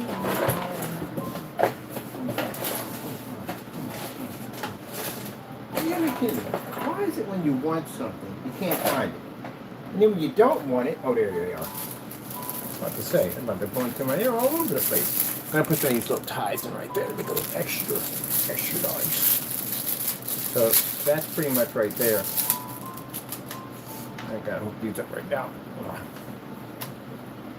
Like, he talks so much, man. So much in his rooms. And I don't think he gets anything done in there. He gets nothing done at all, period. Not a thing done. He just talks too much. He never gets anything done. Sure we don't. We get nothing done. Not a thing. Nothing at all. Nothing. Nothing at all, period. We're going to get nothing done. I'll be in here talking about shark water, hot dog water, chicken water. Don't make a difference what kind of water. We still get the job done because that's what we do. We get the job done. We get it done. We get it done. Go ahead, look at it. Run. Look at that. Bam, we get it done. We got the screws in it, baby. We take it out anytime we want. Look at that. Look at the fan looking real nice inside. Extra cooling. You know, it's going to be crazy. My PS4 system is going to have a better cooling system than what you're going to see on a PS5. And when we do the PS5 system, it's going to look better than the what do you call it? That limited edition. Oh, we're going to put the limited edition to shame. We are. The way my system's going to look, it's going to put the limited edition to shame. When you see it, you're going to be like the peacock. You know, the story about the peacock. You're going to walk with your feathers all fluffed out like. And peacocks got ugly feet. It's basically to bring them down because they look at the feet, the feathers go down. You're going to look at my system like, oh, is that a PS5 inside of a PS1 box? A liquid cooling system? We're going for RGB. We're going RGB the daylight side of that thing. RGB system with the fans to go with it. Crystal blue RGB fans to go with the PS5. And for anyone who sits there and says that reason why I'm choosing the PS5, because the screen I'm setting up next to it is going to be that new technology over there that makes them look absolutely insane. So, well, you don't got the new one. I got the one with the new one. Yeah, let me show you my graphics versus yours. There you go. Now you have my permission to cry.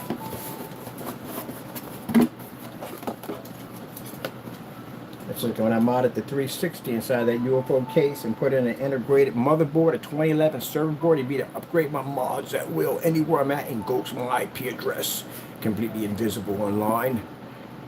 When people came and said, "You got the same system?" I was like, "No, I don't. I got a different system than you."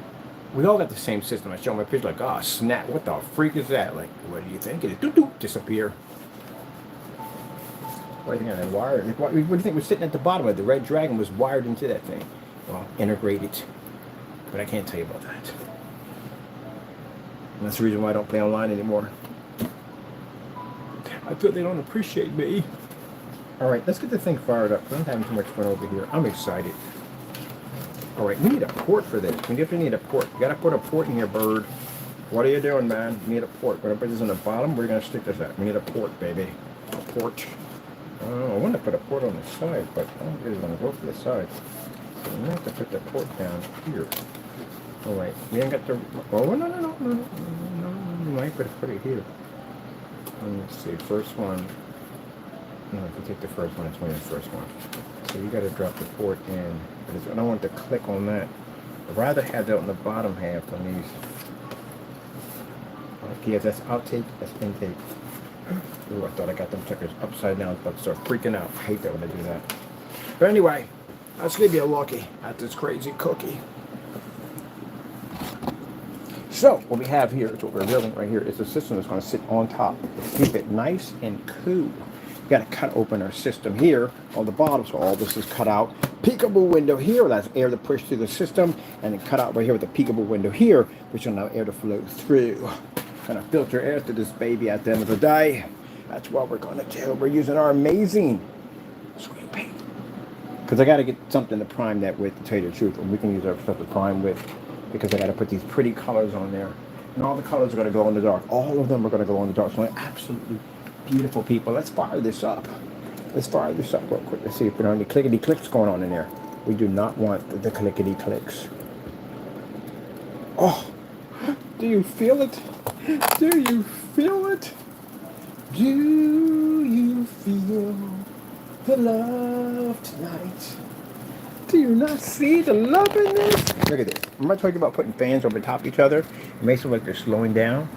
Yeah, that's what that effect does. When you stack a fan on top of another fan, it gives it this kind of a slow down effect. Like this is moving, but it's like that one's slowing down. Like you see each individual blade.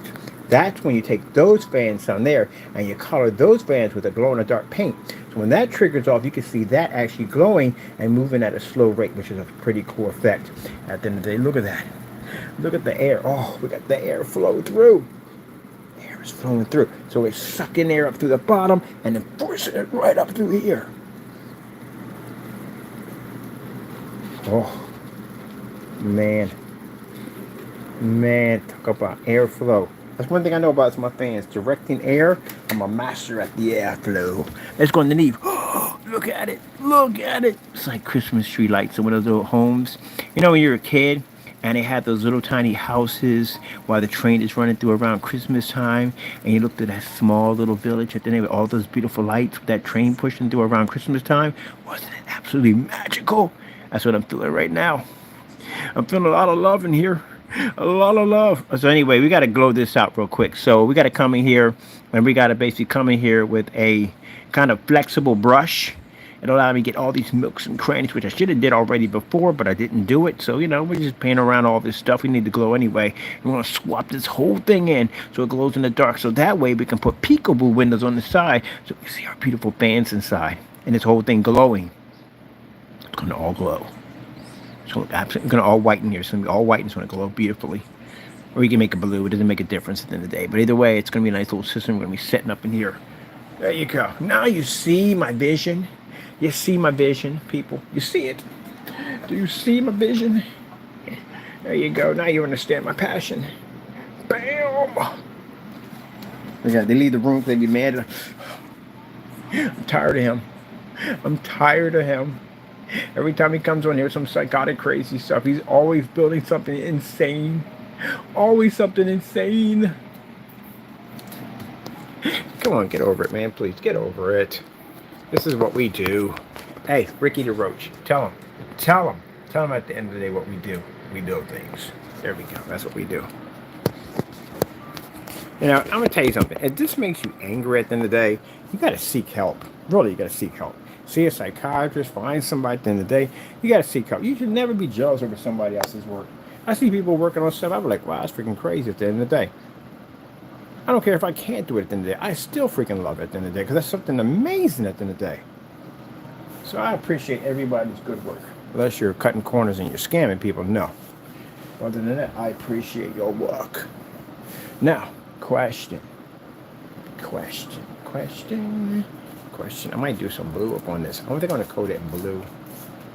I think I'm doing black and then blue and then doing blue and black. I don't know. But I am going to paint it. And what I'm going to do is we're going to go back over with a blue. And I'm going to put a white trace through it, the whole thing. Give it a white trace. Everything's going to be a white trace. The box is going to have a white trace. Everything to make it stand out, to make it look extra cartoony. That's what we're going to do. And then right, Taco. What are you going to do when the Hulkster comes for you? What are you going to do? So we got to leave this bay open because I got to get in there and paint in there. That's why we're going to leave it open. That's right. What are you going to do when the paintster comes for you? The paintster comes for you. I love this, man. I was thinking about building something small in this, but this came out quite nice. I love it. I freaking love it. So happy. So happy. Let me see the back part of this unit. What did we get on here? We got the front. Definitely going to have to do that back. Dab that back. We size them nicely. Everything's primed up nicely. Perfect. And get the cut into this baby. Get that done. But first, I want to game up the side of my piece. I'm sorry, PC. I'm really saying PC. Anyway, console game was like, how dare you? How dare you say that that is a computer? Actually, technically it is. You can surf the internet with those things. And some people have used them for servers. So you can technically do that. They stack them up and use them for servers. So how dare you? How dare you? How dare you, Mr. Bird? Put your hands on my shoulder. Do do do do do do, baby. Bum bum bum bum. Good thing I kept a lot of screws for the motherboard.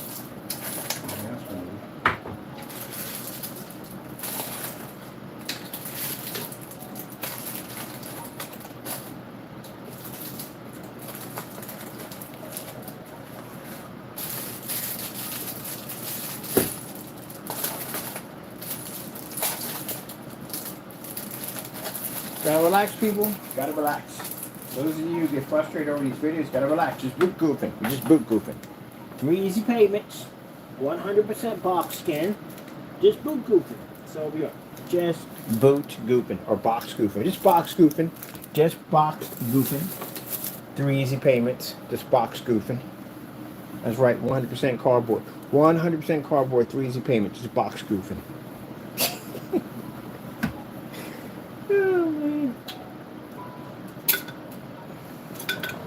You know it's jacked up too? Somebody will watch this, one of the haters will watch this to get mad, like I'm going to do something to make them upset and make them angry. I am protected by God. Do you understand that point right there? You're going to bring damage to yourself at the end of the day. You're bringing destruction upon your own family, your own household. That's what you're doing to yourself. You're cursing yourself. You are cursing your family. You're bringing destruction upon your own self. You can't bring anything to me. I'm protected by Jesus. I come out here, I have fun, I build my PCs, I'm enjoying myself, this, that, and the other.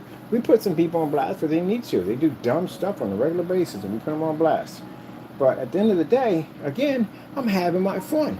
And if it bothers you and upsets you that I'm having fun, I'm enjoying myself, the many blessings that the Lord teaches me how to put all this stuff together, because all the stuff you see me building, this is God's work at the end of this. What He allows me to be to understand and build at the end of the day. And this is what you hate on, because that's what the devil hates too.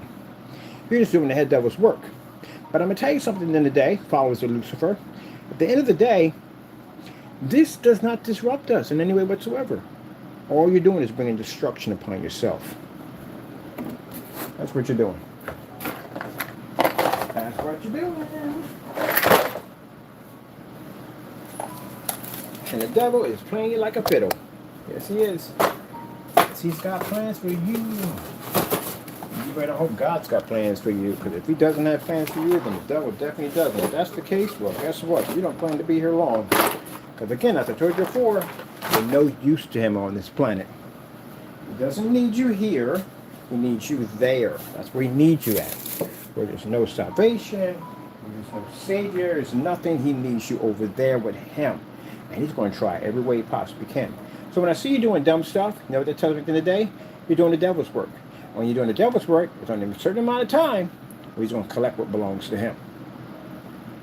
And you better pray that God basically stops him in what he's about to do to you. That can have anything happen. You're going to be driving home, have a truck and swerve in front of you. He can kill you that way. There's a number of ways he can take you. Eat something, choke to death. There's a lot of ways he can take you. So many different ways he can take you. It's not even funny. You can walk in the wrong place at the wrong time and just be that person. There's a number of ways he can take you. So you better pray that the Lord is watching over you while you're out there. Meanwhile, you're trying to prosecute a Christian at the same time. How do you think that's going to work out for you? Just like when I sat there and told a Christian I was going to shoot him in the head, and what happened? I'm sitting there with a gun on my forehead, and all he had to do was squeeze the trigger, and boom! I wouldn't be having this conversation with you right now. That's how fast it happened. So it can easily happen. The only reason why sometimes you are allowed to do what you do at the end of the day, which brings no harm to me at all, because God has grace. If he didn't have grace, you wouldn't be standing here right now having a conversation or whatever you're doing at the end of the day, you wouldn't have it. Some of you get too high and mighty in yourself, and you think at the end of the day, God's not going to do anything. Do not tempt the Lord your God. Mind you, the devil's sitting there biting on your soul, and he's waiting. He's waiting for the Lord to say, well, you know what? I'm going to let this one go. And I guarantee you, you'll see things you've never even saw before in your entire life. The world will open up and swallow you whole. You'll see destruction on a level you didn't even think was even possible. He'll come for you. If he hasn't got you already, that means maybe the Lord's got plans for you. It's patience, not forever. Oh, and get this box in here. I'm so happy. I'm going to be doing this like, I don't know, I'm going to, the solder pump is definitely doing that, yes. But I definitely want to do like a kind of a art paint job. I want to do a kind of like retro, oh no, like that work we saw on that screen. I want it exactly just like that. Definitely want it just like that. One guy was saying today, it's kind of like a PC art. It is kind of like a PC art. That's kind of a great way of putting it too. PC art. PC art. PC art. Cardboard Kingdom PC art. And we build the insane. That's right, people. When we travel outside the box, keep both hands in the car at all times. At all times. It's about to be a wild ride. We're going to put in a peekaboo window soon. Peekaboo window. Like Pikachu. Pikachu. Yeah, we're going to do that. We're going to get nuts and bolts. Old nuts and bolt system. Put a nice peekaboo system and show you how to build it. We got the rotary tool over there. Yep. You know, it's funny because Ryan walked. I had a nice one too. I had a nice rotary system that I purchased, and it walked. Somebody took it off the truck and stole it. So I prayed on it, and the Lord blessed me with a brand new one. And this one is far better than the one I had before. Way better. Way better. And I got it for cheaper too. I got it for $21. You see how the Lord hooked me up? Yep, brand new. What's up, Pokemon? Hey, Taco. Gotta catch them all? Pokemon! That is Pokemon. Yep. Got it for far better. Far better one. I was like, that never something took my freaking rotary system. I need that for work. I prayed on it. Went through Amazon, found one for $21. And this one's better than the one that I paid for, the one I had before. It's way better. God is good.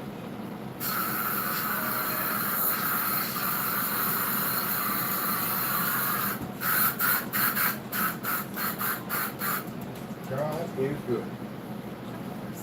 Wow. Biscuit head. Mr. Biscuit head. It replaced what you lost. So much more better. I just look at it this way, like, oh well, you know, hey, it's meant for me to have. It was meant for me to have. It's left it at that. Prayed on, said, Lord, I need another rotary tool, I need one badly. And sure enough, the best for me to get one is better than the one I had before. Way better. Much more parts with it. Way better.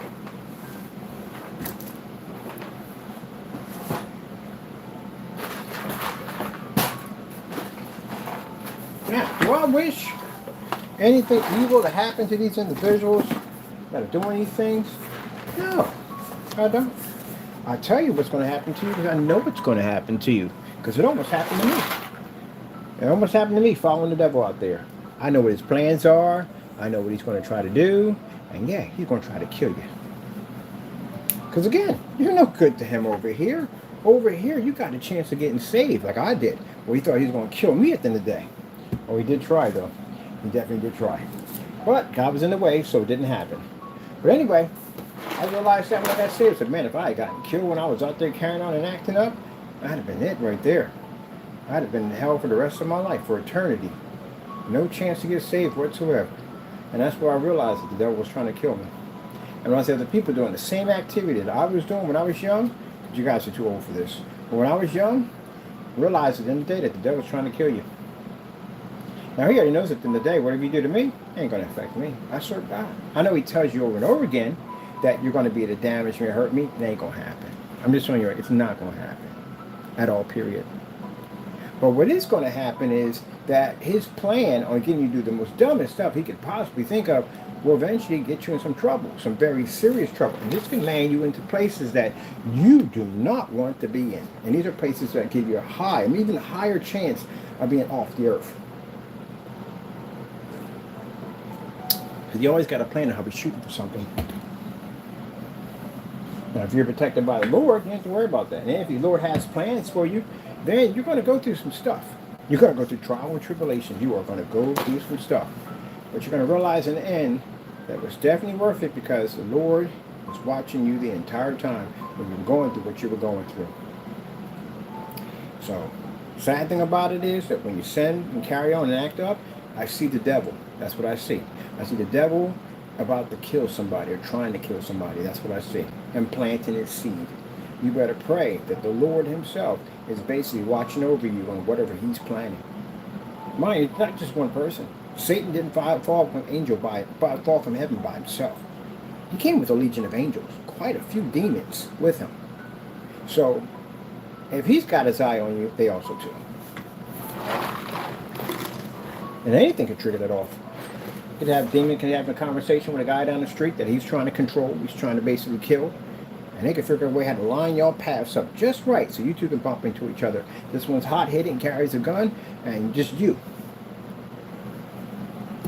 And that fast, you bump into this fellow, whoever they got lined up and what they're trying to do, and an argument breaks out, he'll whisper in your ear, go ahead and tell him this and tell him that.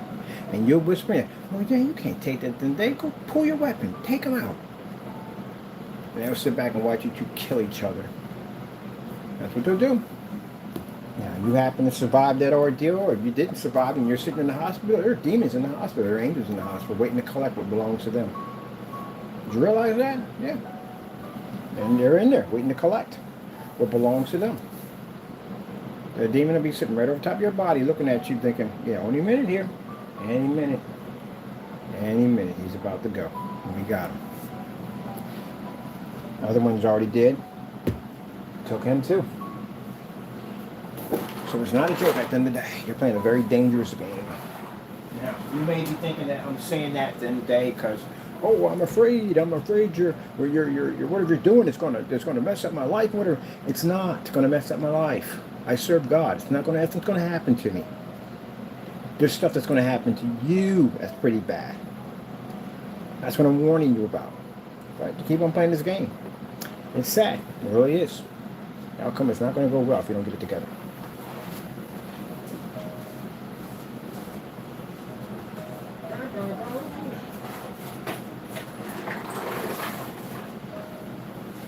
How long has this one been talking about getting me thrown in jail and having me lose my business and all these bad things happen? How long has he been talking about that? What happened to him? Lost his website. Business is gone. I know he's getting letters every day for that LLC. I know they're contacting him. They're definitely contacting him. They're on point with that kind of stuff. So he's being reached out by them. He's right. Pretty soon they're going to get to a point they're going to get tired of it, and they're going to put him before a panel, and they're going to ask him. Then he's going to really have some problems on his hands. He's got problems with us at the end of the day involving lawsuits and jail time and copyrights. We got the CCB court dates coming up pretty soon. It's a lot of stuff. Yeah. So he is in the process going to end up going to jail. He had a copyright over 60 times, and he's going to jail. So yeah, it's all that going on with that. It's a lot like that. Everything he said was going to happen to us would happen to him. Got exposed for his product matching house paint. We all saw the demonstrations. We also saw the demonstrations try to disappear off his site. He tried to get rid of him in the middle of a live stream. He tried to delete him, and we caught him. All was recorded, sitting on the blacklist right now. So he outed himself. He got outed, as he claimed it was going to happen to us. He said our business was going to discontinue. It happened to him. And he said we're going to jail, which he's going to go through.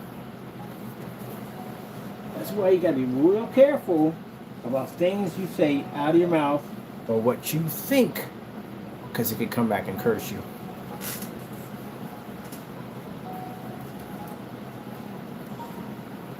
I sat there and told my brother-in-law I was going to shoot him in the head. And guess what?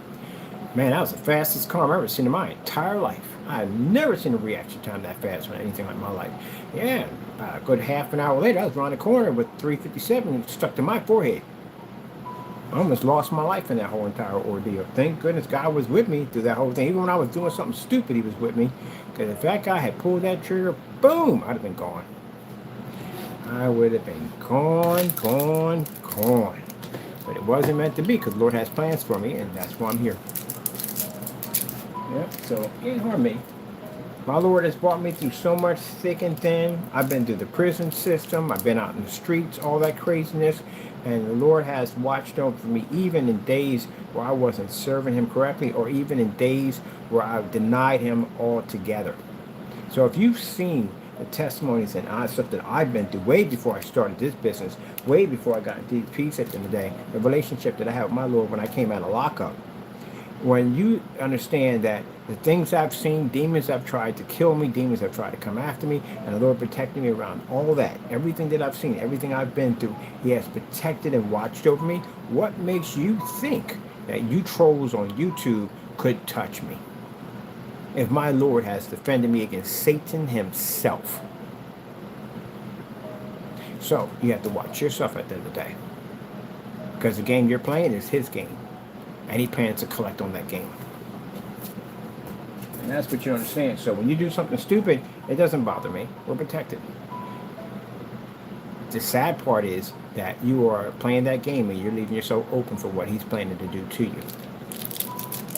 Mind you, as I told you before, that when you sleep, you can't defend yourself. And you don't know what's watching you when you sleep.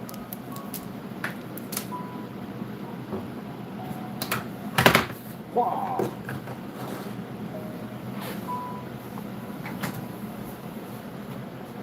Look at you. Look at you, Mr. Chicky Boo. Mr. Chicky Boo, what do you do?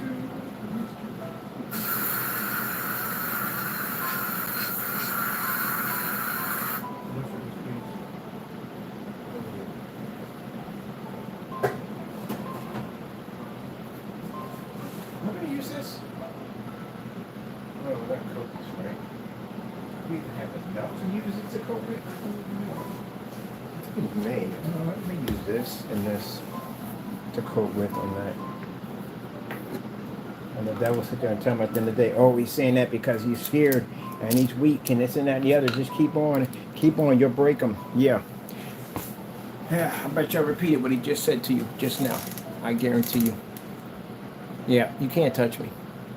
At the end of the day, I'm protected by God. So, and that's what's going to happen to me. I've heard drug dealers make statements about killing me, have me shot, have me killed, murdered. I've heard all kinds of stuff. I have my Christian music blasting on my back porch, and I've had people make threats for my life in neighborhoods that easily could have been done. Very easily could have been done. I was able to walk up and down my neighborhood, go anywhere I wanted to, because I was protected by God. And not one of those real drug dealers, not one of them, ever laid a hand on me, not one. But they're not here now. A lot of them have died. A lot of them are spending the rest of their lives in prison. Some even got hooked on their own drugs. Yep, I watched a lot of them pass off the earth. Still here. Protected by God. So I watched my enemies fall. I watched them die. I watched them thrown in jail. I watched them self-destruct. I've watched it. So I know your fate already.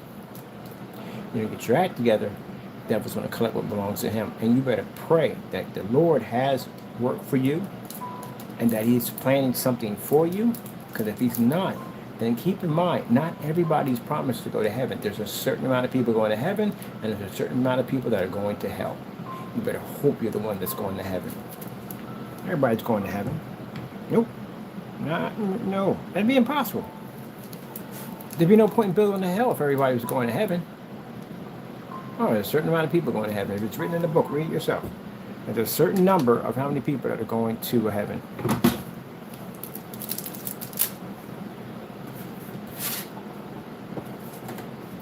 And then on top of that, consider the fact that you got an hourglass over top of your head because you're not promised to be here forever. So whenever time that hourglass runs out, that's when you leave this earth. So you're not promised that either. So now you got a few things to think about. Well, your time is going to be up here, whether it's going to be today or tomorrow, or next week or next month, or whatever it may be. You're not going to be here. You're not staying here forever. Or when the devil is going to basically try to execute on one of those plans to get his hands on you. So you got a bit of a race for your life going on right now. And you don't realize it. You know, people get up in the morning, they kiss their families, they go out the door, they drive, and some people don't come back. Some people on the way home get into car accidents. Some people go to the supermarket, get shot by some crazy killer, walks in and kills a whole bunch of people. There are people who just don't come back the next day or don't wake up the next day. It happens every second of a millisecond. It happens. Either someone's born or someone dies on this planet. But you have to consider the fact that your number could be one of those numbers that comes up. It's your time. That's how you have to see life. It's okay to enjoy the things of this world and everything, but you have to remember why you're here and how much time you actually do have here. I know it feels like you have all the time in the world, but technically you truly don't have much time. Look how fast you grow. 1 minute you're sitting there in the back. I'm wanting to be in the backyard digging a hole in the ground. 5 years old. Boom, 56. Just like that. I'll be having this conversation and boom, just like that, I'll be 80. Or be gone. Just like that. The time here on this planet is extremely short. It just feels like it's a long time, but it's not. I like watching these, the cities, and you see everything's moving at a fast, rapid pace. And look at how fast time is traveling. All those people out there, how fast time is escaping. And in that timeline of all that, there are people living and people dying. Yep. So, think carefully when you're here on how you spend your time.